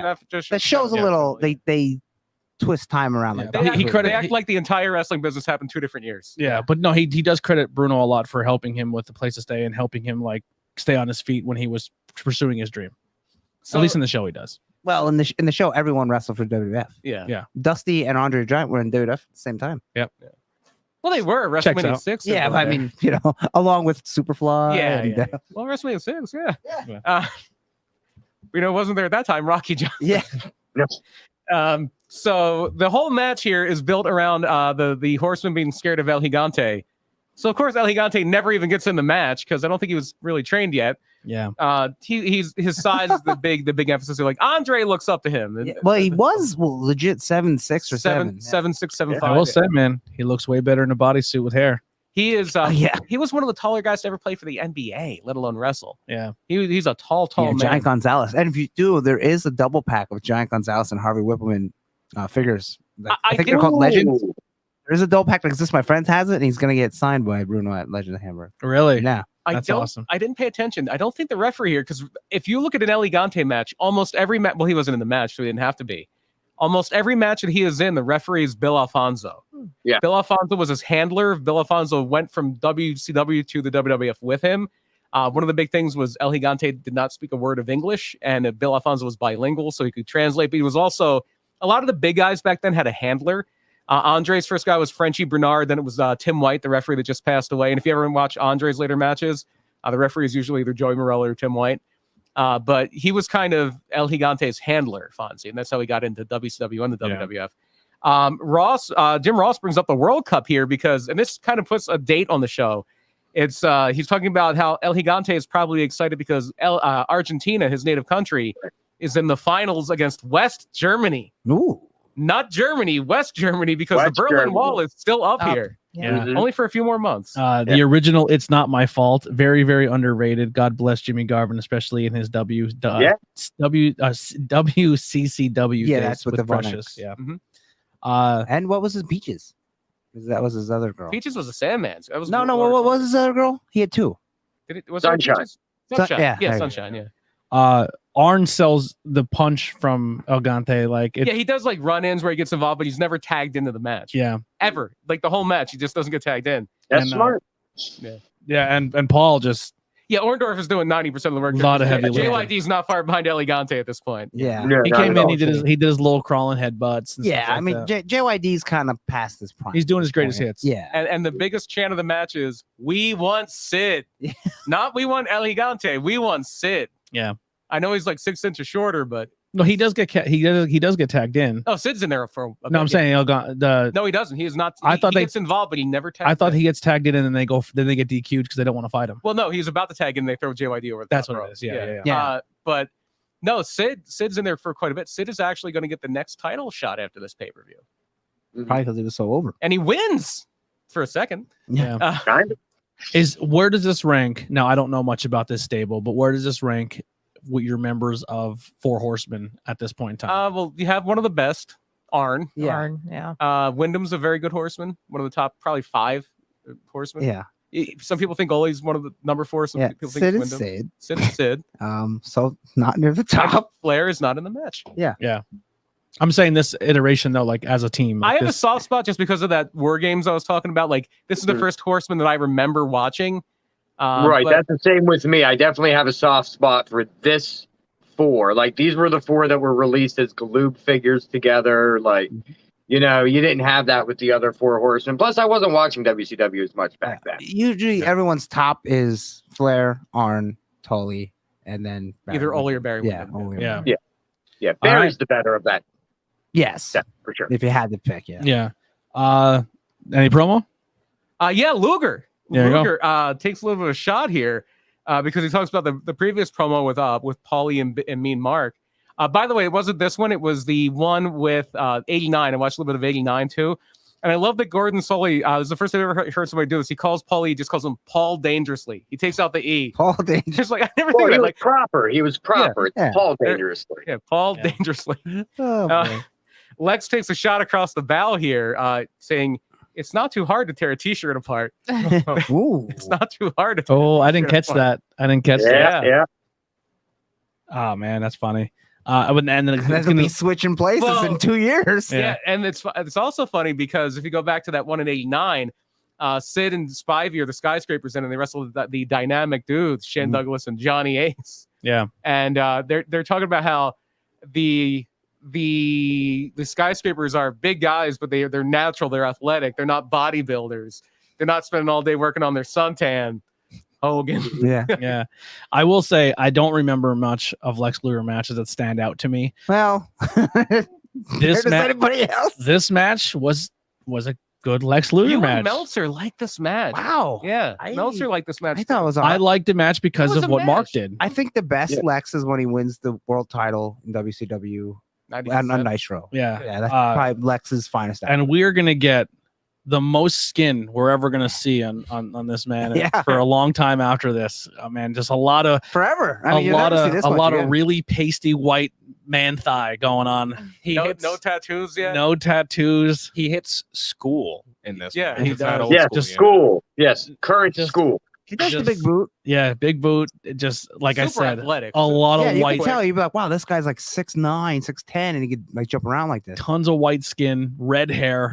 It's just Well, he still had red hair for a little bit yet, and then he started dying. yeah. I'll say, like I said though, like his facial expressions, man, like that, I really attached to that, like that in this match where he was just like putting Luger over with his facial expressions, or like, and when he would do like some of his like mean mugs, it's like, oh shit, like this is the beginning of something here. Like at least for like, I know it, no one else when you're watching it at that time, you don't see Well, this, no, but, yeah, how would you know? but it's just like, I don't know. For me, like the first time I seen Stunning Steve Austin, I was like, oh, okay, I can see where the foundation here. Because if you watch the show, and they're like, "Hey, that big guy became a huge star." Like, yeah, Sid, I know. Everybody could see it coming. yeah, yeah, yeah. And he did, but not like the Undertaker. yeah. But I enjoyed this match. Lex kind of struggled to get him up in the torture rack / rebel rack, Sure did. and I think that maybe why he didn't finish him with Yeah. that. Yeah. Jim Ross is just taking shots at Dangerously. He's like, he's not going to work for the Hair Club for Men. Yeah. I love one of the things that Dangerously yells. Paulie yells on the apron. He's like, he's a football player. He's not supposed to wrestle that good. Yeah. He was very entertaining. He goes over a commentary and takes a headset for a moment. Just classic. I don't know. I think is. him and Taker are just fun to watch together. Like it's just something you've only seen at this point in time, really. Like he's a Heyman guy. Yeah. And Like, Heyman is just loud. I know he's still just loud, but back then, wow, it's like your ears crack or something when Well, you hear his him whole screaming. gimmick, you know. His whole Right. gimmick was Jim Cornette if Jim Cornette was in New York Yuppie. Yeah. That was his gimmick. yeah. One's a Southern guy, one's a New Yorker. I do like the think fact this that might have been the last time we saw Mark before he left. too. Yeah, Yeah. he's finishing up here. I think he might have had like a few more TV matches, but not pay-per-view. Yeah. yeah, I will. Like I said, it was fun. I like the fact that you're watching, besides Lex Luger, you're watching the birth of two people who are going to be huge influential people in the business. This is also really it for Paul Lee as a manager until next Halloween Havoc 91 when he gets rude because he's an announcer for a while. Yeah. He's doing the hotline. Like that guy with the phone who annoyed everybody is going to start his own promotion one day and fucking give it a fucking good run. Yeah, that's kind of dope. I don't know. It was cool to see. And then is still involved in main event programming today. And people still to this day talk about it as one of the top promotions of all time. Yes. But when you go back and watch it, you're like, oh, I got a ticket for $18 or $4 to walk in the, you know what I mean? Like, but it's sometimes Yeah, like 10. that dude was in the main event of WrestleMania last year. It's freaking crazy. Yeah. it's awesome. It's crazy how in what 2 years, 3 years? Well, in a couple months he'll be the Undertaker, but in 3 years they'll both be at WrestleMania. Yeah, A year and a half and from now. he'll manage the guy that beats the streak. not That's true. not this November, but the following November, me and Mark will be the WWF champion for a few days. Yeah, Yeah. on a Tuesday. Well, no, that's when he lost. that's when he lost, He that's won right, it. On, yeah. no, he won it on Thanksgiving Eve. That's right. Yeah, well, I like when they had that. Like they should bring that back. NWA the American U.S. Championship was really nice too. Yeah. That's a good title. Yeah, The NWA US title's an all-time great title. Lex gets him with a clothesline. Well, Yeah. which one? Because this is where they did the switch, right? Lex came in with the old title, and then Nikita gave him the new one afterwards. That was Wrestle War War. again. Yeah, I this is watched them back to back. I'm getting them confused. Yeah, this is the old one. Yeah. That was Luger against Dan Spivey, wrong skyscraper. But the new one's good too. Exactly, right? Yeah. I have the newer WCW US title. I like that one too, but you want the one with the 5 plates because it has the WCW plate on the side. Yeah. Yeah, that was sweet. All right, so we're gonna get to our next. Yeah, we had real quick. We had a ref bump on the torture rack. Paulie uses the phone. We get a close 2 count. Me and Mark goes for his finish, which is the heart punch. But Luger gets the boot up, hits Paulie, then hits a clothesline again for the win. Crowd goes nuts. Luger's super over here. We get a very brief pre-taped promo with Sting and Gordon Soley. And then we get the NWA Tag Team title match. Doom with Teddy Long defending against the number 1 contenders to the Bad Street Tag Team titles, the Rock and Roll Express. I love Doom's music. I It just doesn't fit them at all. No. I love Rock and Roll. What was that? I was just humming along to the Doom music. It's badass. I love Rock and Roll Express. So when I seen Doom come out, I was like, Jesus I Christ, can't beat these guys. these right? guys are gonna So- kill Rock and Roll. But that's the storyline. That's the story they tell in the and match. like I said in our chat, Rock and Roll's kind of getting a little stale in '90 because they never really changed until Ricky joins the York Foundation. But that's only because Robert's hurt. They're Yeah, still Back- good. They're still good at what they do. Yeah, they're Dude, still very good. Yeah. Rob does, like I said, the small things. Like when he first gets like a little bit of upper hand, he's using his speed and he's doing like the and he's like, and then they tag it, like they do makes the first tag, And Ricky and does he looks everything. and he looks at Ricky and goes, I still got it. I still like this, just the small things like that, like the communication in the ring. Ricky Morton was very much the Dax of his time, or he's a tag wrestler who could have been one of the top 10 singles wrestlers if he wanted to be. Yeah, it's and that hair. Oh yeah. Mhm. I mean, that's And Ron was still probably a little green here. Ron Yeah. Simmons. Butch, Butch has been wrestling for about Butch Reed was 10 years. huge. dude. If I walk into a bar Yeah. and Ron and Butch walked in, I'd be like, I'm just gonna leave. just in case shit gets real, Yeah. I'm out of here. Yeah. So No, I'm I'm gonna gonna buy them start a buying drink. them beers is what I'm gonna do. Yeah, I'm gonna buy him a drink and high five them, and then be like Animal House. Do you want my date? Like, one of the things here is Doom. Until very recently, they were masked. They were Doom 1 and Doom 2. Yeah. But Jim Ross called it the worst kept secret in wrestling because for a time there were only 3 black wrestlers under contract at WCW. It was Ron Simmons, Butch Reed, and Ranger Ross, who was significantly smaller than them and still around after Doom showed up. But Ron Simmons and Butch Reed disappear, and here comes Doom with Woman. And then Woman moves on to something else, and then Teddy Long becomes the manager of Doom once he leaves the Skyscrapers. And the Steiners are the tag team champions. So a clash of the champions. It's mask versus titles. Doom versus the Steiners. And the Steiners. I gotta go back and watch that match. That's a fire match. That's the night Sting hurts his knee. Really? Yeah. I think that was PWI match of the year that year. Jesus. No, that was Sting and Lex. Yeah. Still, it's pretty good. Yeah, that was a hell of a match. In the chat, real quick, I found something good on the podcast. The fire is in your house. The Great American Bash, 1998. So some other shows he's recommending as well. Yeah. Then Doom unmasked, and lo and behold, it's Ron Simmons and Butch Reed. But then shortly after, they do win the tag titles from the Steiners, and that's where they have them here. So yeah, just big guys. And Ross is obsessed with their football background. He's so happy that they don't have masks on. Shoulder talk tackle. about Ron Simmons. He Football may be Burt tackle. Reynolds' favorite wrestler because Burt Reynolds went to Florida State, and so did Ron Simmons. They do bring up something very cool about Robert Gibson. This was in a big movie that was nominated for an Oscar this past year. He's a coda, not one of the Golden Lovers. CODA, child of deaf adults. His parents are deaf. Really? Mhm. Oh, wow. Yeah, So that's they why even he said, always did the sign language and stuff when he was in the ring to the crowd. Never knew that. Yeah, I didn't know that either. until recently. So that's pretty dope. Another fun Jim Ross line here. Teddy Long's mouth is so big he can whisper in his own ear. Yeah, that was a Great good one. line. I will say, like, without getting into the story again, 'cause I told it, probably when it comes like the older, like legends or older time guys that I've ever got a chance to meet, they were the coolest, man. Rock and Roll Express backstage when we went on the road up to New York when they wrestled the Stepdads. They were the coolest people I've ever seen in the locker room. Just like I said, the pranks I literally watched 2 old school guys rib each other, and they're as old as they are, and they still mess with each other to this day. And it's the secret to keeping young. It's so good, so good. That and doing Canadian Destroyers. Yeah, and he did a suicide dive. and he did a Canadian Destroyer and a suicide dive that night. Yeah, And for the younger people, conducting the podcast here. Teddy Long wasn't just gibbering off with nonsense. That was pretty much all in living color references that Teddy Long kept shouting at the camera. That was really big in 1990. Yeah. Yeah, like, homie, don't play that. You know, stuff like that. It was all in living color So references. it's like when Mabel and what's his name, like, Yeah, like, whoop, there it it is. looks like Except years at this to point, in living color is cool. Yeah, By and the it, time living Mabel's color was hot. is no longer cool. Yeah. yeah, it was on Fox. That was Fox. Yep, was right after The Simpsons. Oh, Yeah. Great. Wasn't J-Lo one of the She was a fly girl. she was yeah. a fly girl? Yeah. I believe Dave Meltzer gave this match 2 snaps in and around the world. Yeah, All right. So Ricky Morton, Yeah, right. shock of all shocks, Ricky Morton gets caught in the ring and can't tag out to Robert Gibson. Who would have saw that coming? But it's the whole Ricky Morton spot. Ricky Morton actually is playing Ricky Morton here. Things break down though. Robert Gibson gets in with a hot tag. Teddy Long winds up in the ring. It's just everything's going nuts and all at once. Robert Gibson goes after Teddy Long, but he takes his eyes off of Butch Reed, who hits the flying shoulder tackle for the 1-2-3. Doom retains the titles. 15 minutes, 40 seconds.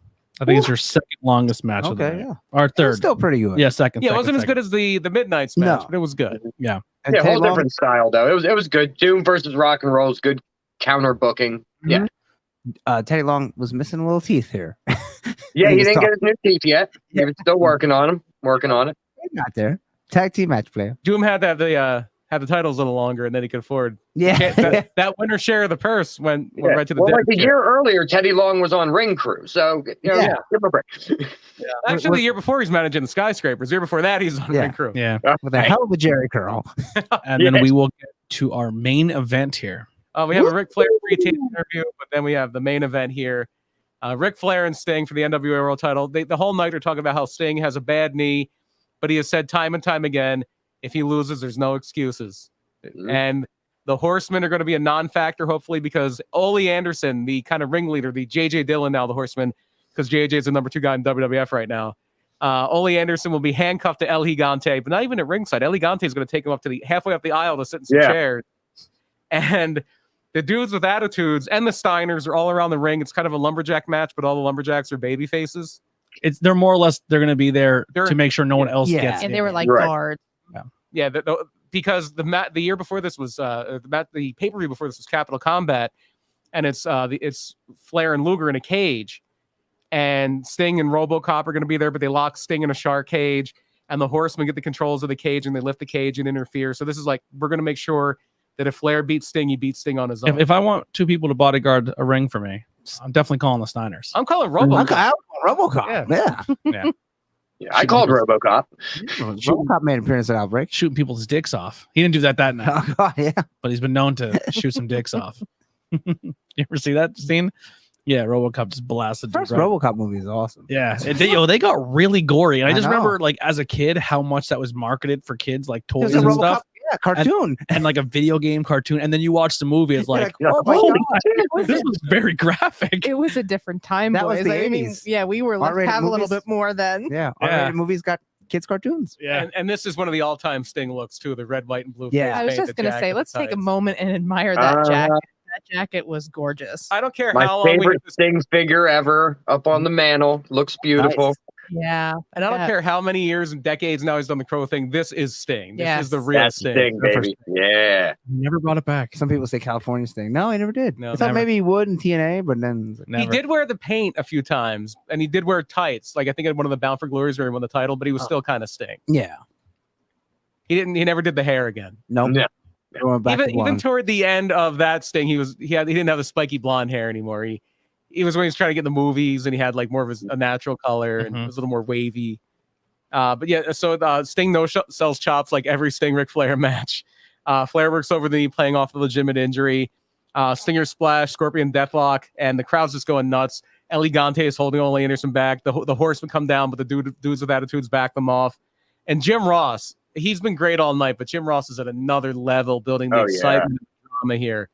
Just selling it like it is the bottom of the ninth, game 7 of the World Series, and overtime, game 7. And at this point in time, this is kind of like when we going back to a previous episode where Okada never beat Tanahashi in the big one, but like the Sting has never beaten Flair. Well, he's beaten Flair, but he's never beaten Flair for the title. Yeah, he's never I beaten think never Sting been the was world champion. U.S. champion briefly. TV champion. Okay. Yeah, champion. they're also pushing Sting as like the guy who's going to be the star of the 90s. Yeah. Flair was the guy of the 80s. Sting You is can see now. that in their appearances too. I mean, you look at Rick. Rick was a little bit older, had the older haircut, and then you look at Sting was like the new age, the '90s boy, like with the flat top. Even hair like their and blonde entrances, and- Flair just has like the normal like theater like stripped lights where Right, He and he has has the the old, He like, the doesn't, classic he doesn't even music. show the title until he takes his robe off, Yeah. and it's not even like presented like he's a Yeah. champion. Like he just like here. That was the old school Yeah. thing. They come out the belt and like, oh. Yeah, Like what? But- Show it off. yeah. Like you couldn't do this because they're two completely different eras and there's a whole era in between them. But it would be like Joe Montana's 49ers against Tom Brady's Patriots is what it would be like. Yeah, it's interesting. And like I said, leading up to this, all the dirt sheets are all saying like, is this the end of Flair and WCW NWA? That would be the next Great American Bash. Yeah, Yeah. But I mean, they're talking about it here, according Yeah. to. Oh, yeah. Well, Flair was always kind of 1 foot out the door, and you need okay, I'll come back. Now I'm gonna leave it. No, here, I'll stay for a while. Yeah. Yeah, I'll take the belt Mhm. again. He's LeBron in it. How Yeah. much money you paying me? I'm gonna go Mhm. check. I'm gonna go check my talents in South Beach. Well, he did go away Greenwich. for a little bit. He'd Yeah. go away for 2 years and then come back. That would be next year when Kip Fry takes over, and yeah, it's a whole thing. Mhm. So Sting with a backslide. There's that move again for 2, and the crowd is just eating this up. Sting misses a knee in the corner. Flair goes for the figure 4, but Sting rolls him up in a cradle for the 3, and the crowd just explodes. Probably didn't go that wild again in Baltimore until Ron Simmons wins the title there. Oh yeah, they went nuts. Oh, that was unbelievable. Yeah. On the way out, Sting does a promo. Yeah, and his promo is about how great Ric Flair is. Yeah, I was Yep. like, this is not good. But hey, Sting wasn't a good talker yet. Well, Yeah. and it's also trying to like make the moment of how important it is that Sting beat. Yeah, Flair. yeah. Gordon Sully asked him something, and he's like, Sting, you didn't even answer his question. Yeah. He said I have big shoes to fill. He said he goes, I may be the champion for one day, but what the shoes I have to fill essentially are I have to be a So- good To To champion. me, that was like showing respect a little bit. So like, so did Sting fill the shoes? Here's your answer. 8 months later, the NWA World Champion was Ric Flair. And then he took the belt WWE. Yeah. What WWE. That's NWA though. The NWA didn't keep the title on baby faces. Yeah, Yeah. they didn't. And they didn't do a great job booking opponents for Sting. You had the whole Black Scorpion Yeah. saga. Sting. Yeah, And they then gave you Sid, and then it was like, okay, Black Scorpion, I guess. Like, Yeah. And even with Sid, that's why I said with Sid even wins the title. They did a Yeah. thing where Sting goes to the back and he comes back out and he's a little taller all of a little sudden. taller. And Got a so little Sid, Texas swagger to his walk. Oh, thicker too. yeah, Sting might have stopped the catering Yeah. and put stilts on while he was in the back. And he And gets the poor one. Barry had to cut his hair for that shit. Yeah. Well, that's gonna do it for Great American Bash 1990. We did it. We reviewed it. It was fun. Thank you for hanging out with us, Ryan. appreciate it, man. and picking this card.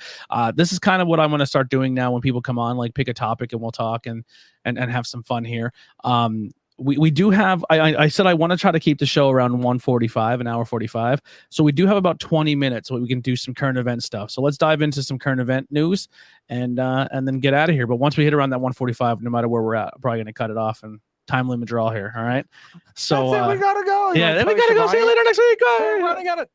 Or do we do portions of the podcast during the commercial breaks of Robin Hood? Yeah. But in case we do cut off, I want to tell people once again to go over to our links below and check out Outbreak Wrestling. The ticket link to buy stuff for Legends of Hamburg Fieldhouse is still there. 26th and 27th, right? Yep. And then there's this going to be month, a July? show. No, it's the 22nd is the quarantine show. the Quarantine 23rd show. is the Mila 23rd. Mortez is going to be there, Mhm. which is That's the super, Friday night show. which is super exciting. And then Saturday. So it's going to be a long, fun weekend. I'm very, very Saturday pumped. is also Legends of Hamburg convention. I'm just bringing a Wow. cop. WrestleMania, and then Legends of Hamburg, and then come together. It's going to be a long day, Daddy. Yeah, I'm excited. All right. I saw a match I'm kind of excited for the quarantine show. It'll be a few of them, but here's one. It is Philly Mike against Dyson Bennett, who's at Backbreakers. That'll be a good Yeah, we had to interview him at Backbreakers. Good guy. That's a very personal match. They went at it at the end of the last show, so they're going to probably try to hurt each other. It'll be There you go. interesting. And if you want to catch up on quarantine stuff, all on Outbreak's YouTube channel, go over and give him a subscribe. A lot of people were very big fans on that show. Devontes, Tarzan Duran, J.S. Hawthorne. Yeah. JS Hawthorne just got some GSW love. He was refereeing GCW. Sorry, Backyard 4. Yeah, Backyard 4. If you go to our channel on the very bottom, it has our other channels that we do on the podcast, and it also says follow our friends. Outbreak Wrestling is down there. Very easy to find. Just hit subscribe. If you only know Facade from his work in PPW, you're going to be quite surprised by what he does at Backyard. Yeah. All right. Well, let's get into our This Week in News, Brian. What do we got first? So kind of breaking today, Pat McAfee signs a multi-year extension with WWE. Sticking around. Exciting. Fantastic.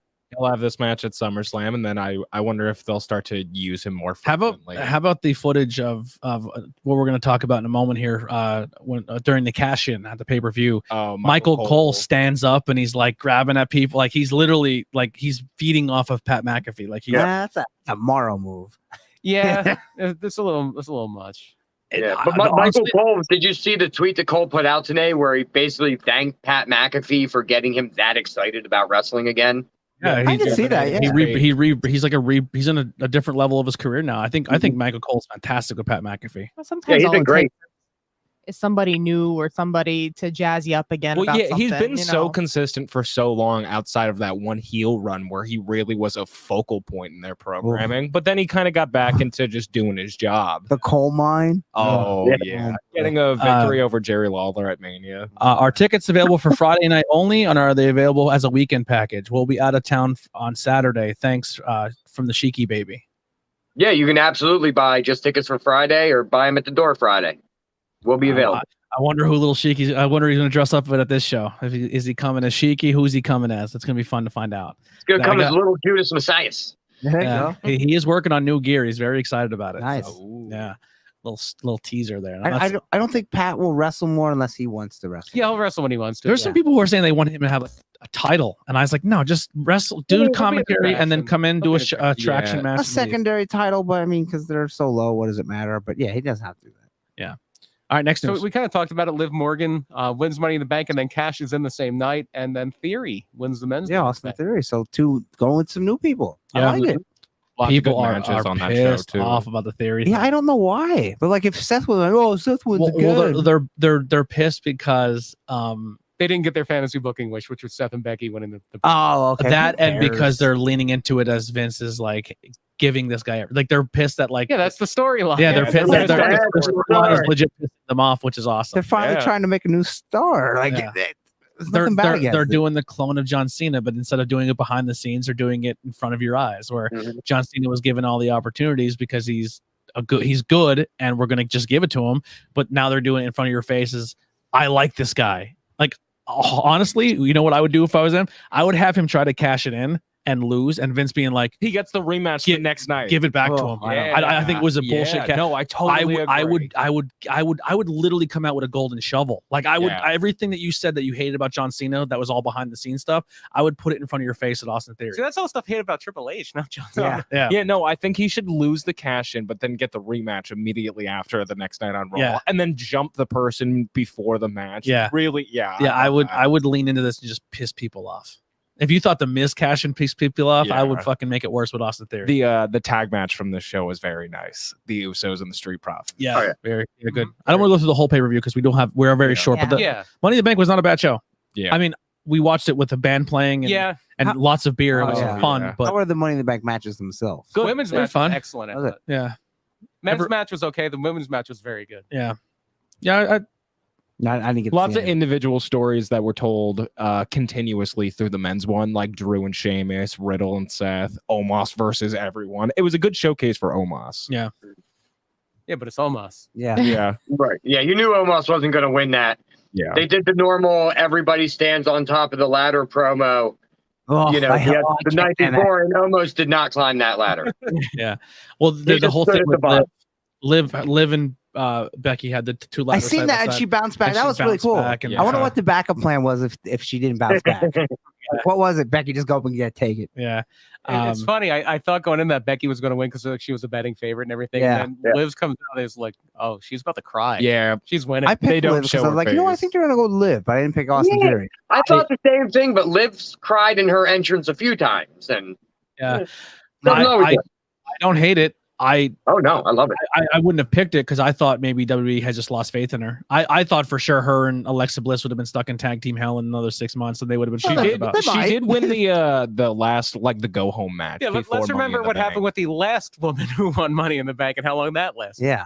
Do you remember who it was? Was it Nikki? It was Becky. It was Nikki Cross. Oh yeah, ASH. Well, no, was that 2 years ago? Or was that last year? Last year. Yeah. Was it really? She won the belt for a 2 little bit, years ago. and she lost it. Oh, because Charlotte was like, "Yeah, I'm taking that back." Yeah, 2 years ago was Asuka, and then Becky. Yeah, you're right. All right, next news. Stardom, the Japanese women's wrestling promotion, announced that their talent will appear on New Japan of America shows. They will have women's matches now. Oh, nice. New Japan is Very also cool. in September allowing certain sections of the crowd to cheer again. Yay! Then I'll subscribe to the. Yeah, you'll have your cheering and your Yeah. non-cheering sections. You gotta pay a little bit more for the cheering Yeah. sections, I think. What if you cheer? You get kicked out? Yeah. Did you cheer? Yes, I do. I'm sorry. It's Japan. That could absolutely happen. It's like we cut your tongue off. Now I'm hoping put Stardom and New Japan World together.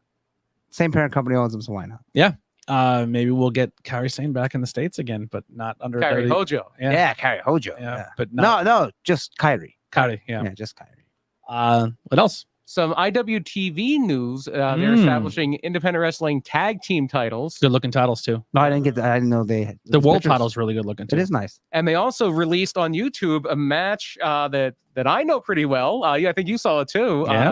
Yeah. Because they are going to be running it back at the next Ring of Honor pay-per-view. They're releasing for free the main event of last year's IWTV 100, Daniel Garcia versus Wheeler Yuta for Yuta's IWTV World Championship. And one of our favorite refs in the business, Ref Gina. Ref Was Gina, that an Iron Man match? Or did it wasn't an Iron Man match, but it did It go just went down. that. It just went that long. Yeah. And some asshole was late ringing the bell.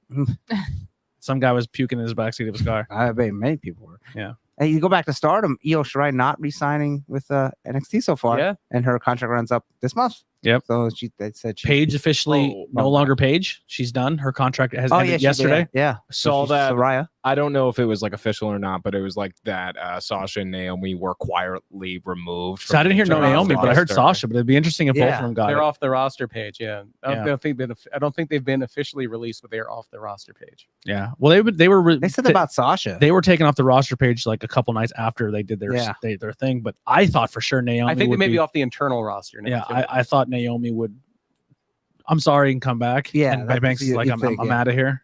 But it's to be interesting. If either of them come back, especially Sasha, they could run with it. Let a heel heat, let Yeah. a momentum. I don't know, man. I don't know. I don't think Sasha's coming back. Awesome. Yeah, I think for she's- them. I think I think she's had it and done. I'd be interested to see how Sasha Unless they throw a lot works. of money at her. how she works in another company. But Yeah, I don't know. I don't know. Speaking of other companies, we were talking about Wardlow winning the TNT title. Yeah. That's that That- Lakers title. That was that match was awesome. So how do we the think crowd that- was super into it? How do we think booking goes for that now? I think he should just beat random people for a month straight. Yep. Just beat the shit out of them and then do the open challenge and then slowly start getting people that get a little bit on them, but not too much. And then until you get whoever you want. Could to you eventually return beat 'em. like Do you MJF? think they No. keep the heat the crowd behind him for an entire title run? Probably as long as he beats the shit out of people, Yeah. people like a good guy beating the shit out of people. You know, Yeah. the crowd was still behind him, and I know a lot of people thought, oh, that he's going to lose momentum. He's going to lose momentum, but he never did. Especially Really, Everyone likes the guy I until know he when gets he's the gonna, title. I know when he's going to lose me.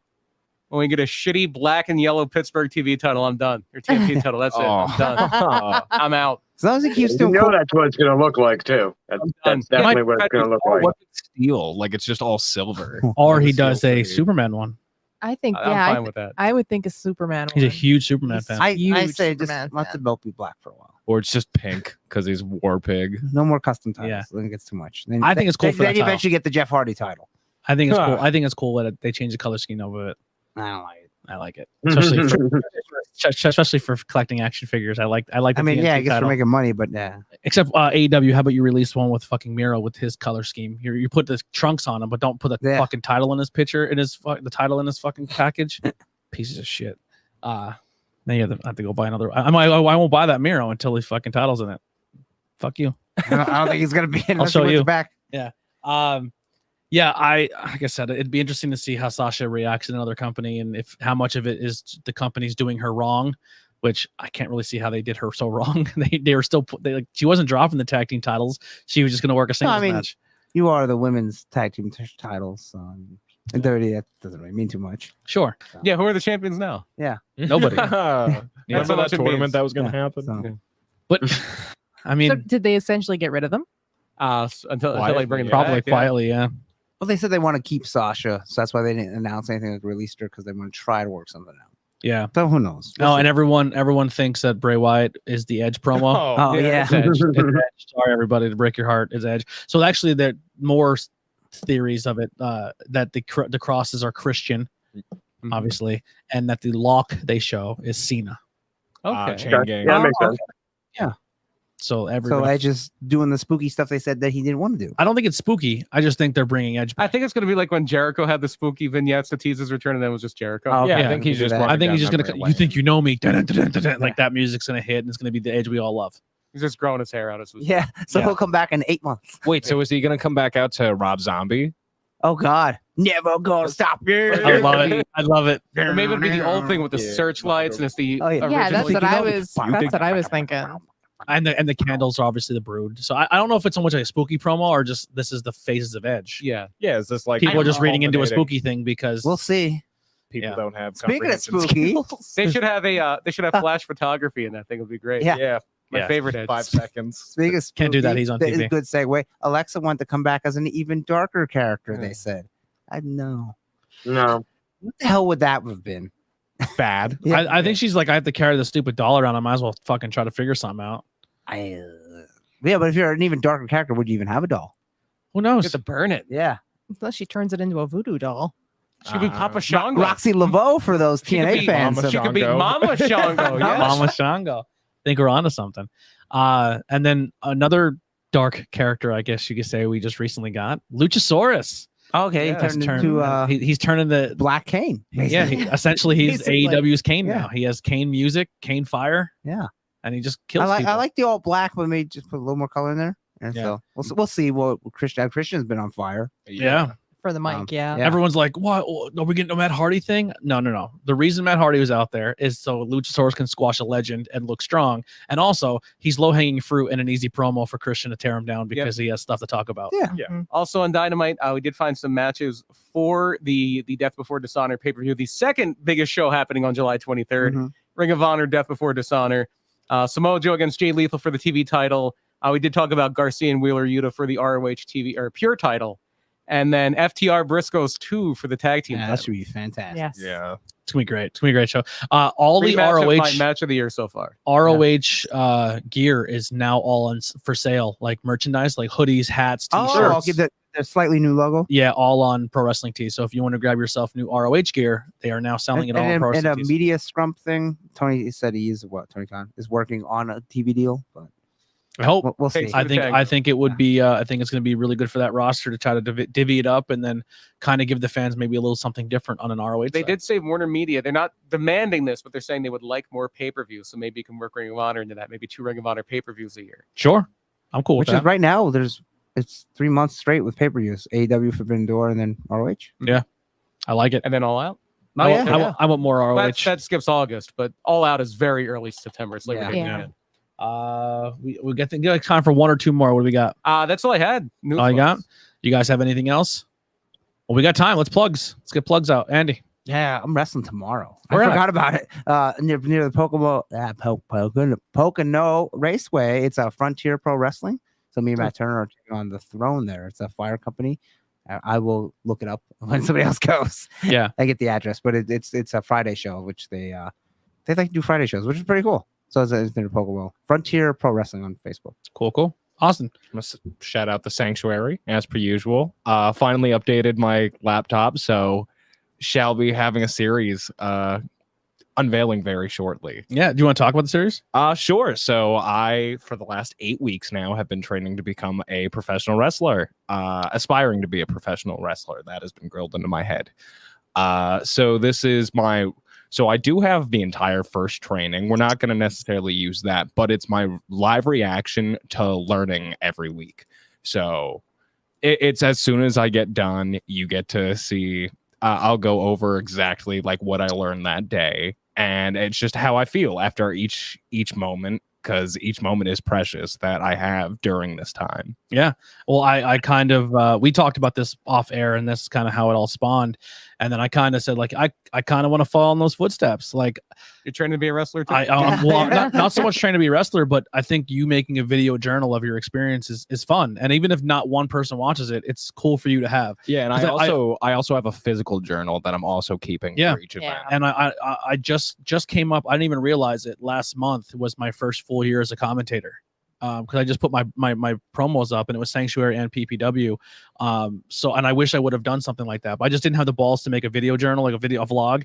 And I'm just gonna kind of fucking suck it up and do it now. And I'm starting that very soon. So you're gonna have a little behind the scenes take on your journey as an inspiring wrestler and coming up to the ranks, and as well as my some more angles for content for Tornado Tag. Yeah, it is a team effort here. And one of the things I did pitch to him, Vox, maybe we can facilitate something once he gets further in his training. I told him I think it'd be a cool idea to expand yourself to different schools and maybe go for seminars or go for classes other places. So maybe we get he can have his experience at the dungeon or his experience at this school or that school. Or the Camp Outbreak thing they're doing. Or all that kind of stuff. I think it'd be kind of fun for his journey coming up and fun to hang out. Yeah, it would definitely will be clear past your trainer first, but yeah, that would be definitely cool. I think your trainer's he's very on the thing that you should go everywhere and learn something from. Yeah, most good teachers will say that. Yeah. That's exactly how I was initially taught, because there's like two head trainers. I was initially taught, hey, you're going to learn things one way, and you're also going to learn things another way, and you're going to hear things from everyone you come in contact with. Yeah. Keep all of it in your brain. Do what you need to with all of that. That's one thing I think was really cool for you to do Sanctuary is they are at the point where, like, hey, we're cool with you going other places and expanding yourself and doing things. Like they don't have that closed door policy where some schools may have that, you know what I mean? And I know the Dungeon's not like that, because if you look at Dungeon, 90% of the roster works everywhere. And now Dungeon students are kind of crossing over to the Sanctuary stuff, which is cool to see some stuff, which is exciting. Honestly, I thought the coolest thing about Legends of Hamburg last year was the fact that there was 4 or 5 different promotions within that building that day, promoting their promotions at another promotion, which I thought was super dope. Yeah. Andy, you have that? Yeah, I do. So it's at the Tuncanic Fire Company in Long Pond, Pennsylvania. And it's right near the Pocono Raceway, like right down the road. There you go. Know where that is. And bell time is at 7, doors at 6:30, and tickets are $20 a pop. Here's a match that's going to be good. You not only get to see Team Blue and Gold, but you get to see Philly Mike against Miles Millennium. Wow. That's going to be amazing. Yeah. Is that being filmed or taped so you can watch it later? I think, but I'm not sure. I want to watch that. There are 2 people I'm really big fans of in the game right now. I love Philly Mike, and I'm a huge Miles fan. Dyson will be there. Miles just got gold somewhere. He just won a title. One CW title. Is that what it is? 1CW. First time I ever seen Miles Millennium. You know where that was? Outbreak Wrestling. Outbreak Wrestling. He came in and did a run-in, and I was like, "This dude's dope. I want him more." He did a run on? You? Yep. Yeah. Son of a bitch. Philly Mike, you know what to do. Brian, what do you got? I have what I always have on. Let's see, it's going to be about 2 hours and 45 minutes. There'll be a brand new Murder My Dude being released. If again, I think I mentioned this on the last. We got to rein this in eventually. If you don't like the little political things, you might want to skip this one. It's about the guy who bombed abortion clinics. So I think you know where we're going on this one. Yeah, listen. The title of the episode is Rudolph the Right Wing Bomber, my dude. So there you have it. Yeah. It's a spoiler. Most people who attack other people in crowded spaces all tend to wear a certain type of hat. Yeah, it's funny. We always plug our main social medias on Truth Social. I don't think this is going to be very popular with the Truth Social. Fun fact: people are now discovering that if you go on Truth Social and write that abortion is healthcare, it automatically, not just you get it taken down, it's in their algorithm that certain things you post won't even hit your wall. No shit, the free speech social network is censoring people. You don't say. The free speech social. I refuse to believe they this. They are not so free speech as you thought they were. Yeah. No. Yeah. How about that? I don't believe it. Kelly, what do you got? I don't know. I have a mind to write a letter to somebody. They'll listen to it. Did you come up with what? Rudolph the what was Right it? Wing Bomber. Yes, I did. That is awesome. Yeah. Sorry. Side note. Truth Behind the Illusion this Tuesday. What are we doing, Andy? Glimmer Man or Glimmer Men. So it's like a cryptid type ghost type thing. There you go. I have no clue what this is, cool. so I'll be learning right along with everybody. Wasn't it like a Everybody Keanu else. Reeves movie? Yeah, I think it was. Yeah, Yeah. Glimmer Man. Wow. I love Damon Wayans or something? cryptids are my absolute favorite. I love listening to cryptid stuff. So it's another cryptid TBI episode. Join in, talk. Tuesday all night, that- all that 7:30. jam. Mhm. Go ahead. Tony and Heidi just done Stranger Things on Not Cool. Go ahead and check that out. It was a good episode. Yeah, it was fun. It was fun to sit down, do a one-on-one thing with Heidi. And then we're going to be coming up with the Carrie episode very soon for Not Cool in High School Horror. But tomorrow night, I will be live on Tantalizing Tony's podcast, who also, I believe, just got in contact where he will be at Legends of Hamburg. Okay, wow. Cool. A podcast guy I met at PPW. He's grinding, and he's kind of, if you want to hear my weekly takes on professional wrestling, every night it's on. We do live watch alongs on his channel. He's a fun dude, and he's welcomed me onto his platform. His viewers, which a lot of them are in here tonight, they were chatting along with us. Is super cool that they're supporting as well. So I'll be there tomorrow night for SmackDown and Rampage. But if you made it this far and you're listening to the audio, reviews help us out a lot. You could do a review on Facebook. You could do a review on Apple Podcasts. If you are listening audio, thank you, because our audio numbers across the board on the network have just taken a nosedive, which it is the nice summer months, so we'll just chalk it up to that. But if you are watching on Facebook, head over to YouTube. Help us out with a subscribe. We're really close to 160. Our goal is 1K by the end of the year. I mean, unless we have a miracle, I don't know if we're going to hit it. But tell people to head over to the YouTube side and subscribe. It helps out a lot. Like I said, if you are listening audio, take a snapshot of your phone, post that photo, and just be like, hey, just got to listen to the podcast. A, I hated it. B, I loved it. Or I learned something. Give us little small reviews. Like I said, word of mouth got it this far. And that's pretty much where we're at. Ryan, any last plugs for you? You want to get out there? Just the normal stuff we already talked about. July 22nd, Quarantine. It's going to be a great show. Looking forward to them having their first full show in the Fieldhouse. That's going to be really sweet for them. Then we're going to wake up early the next morning, start cooking up some eggs and waffles, and have Waffle Mania with Demolition and Mario Mancini and Paul Roma and Coco Beware. And then Legends of Hamburg, and then Come Together. It's going to be a hell of a day. Hell of a day. I just pray to God I don't have a heat stroke like I did All the last year. Hamburg Fieldhouse. Stay hydrated. Yeah. Well, hydration is not the problem. Just the fact I don't Go sweat. down to the rudders, sit in the Yeah. air condition. Got to get some peanut butter. Yeah, go to Rudders. Here's what you got to do. In between the shows, you're going to go to Rudders. It's very close by. They have a beer cave that is super, super cold. Just sitting We're there. going to get a big 24-pack of Coors Light. We're going to hang out with Earl Hebner. Yeah. They're going to walk in a is that Earl Hebner? Why are you guys drinking in a beer cooler? Don't worry about it. We got Earl Hebner with us. It's okay. Yeah, he It's a told us we referee. can. He told it's all good. But that's going to do it for episode 164 Tornado Tag Podcast. We did go over the 145, but we did one last thing. If you want to help us out, we buy merchandise and Patreons and donations you can do so I can get rid of these shitty cables and buy new ones. Brian, what's our next episode? Our next episode, in honor of the Legends of Hamburg, unfortunately, is it okay to announce? I don't think one of the people we're going to cover is going to be there. We're going to talk about some of the sillier gimmicks, particularly people who are going to be at Legends of Hamburg. We may talk about one of my personal favorites, one of Matt Turner's personal favorites. You might be paid up on your car payments by the time we do our next episode. We're going to be looking at the lighter side of some legendary wrestlers. What's yours is mine, and what's mine is mine too. Yeah. So we're going to be doing gimmicks, fun Yeah. gimmicks. Yeah. Maybe we'll throw some in that aren't Hamburg if we can. Yeah. We can go through enough people through Hamburg, but there's a lot of Hamburg. Oh, yeah. We'll cover most of those. But yeah, that'll be our next week episode. So we'll see you guys then. We'll closing music. Like I said, if you want to leave a comment so we can close out, we'll put it on screen. Thank you all so much for watching. And once again, come together. 23rd, baby. Andy Header, Lee Sparrow, World Championship. The Earth Championship. Earth Championship of the world, whatever it is. He's taking everything on. He's going to be the planet's champ. Andy Header's going to win that title, and he's going to put a nice big steak on it and eat the steak off the Eat it right title. on. Oh, you're gonna full heel turn it. Then I'll get it replaced with real leather. There it is. We'll see you next week. Cow leather.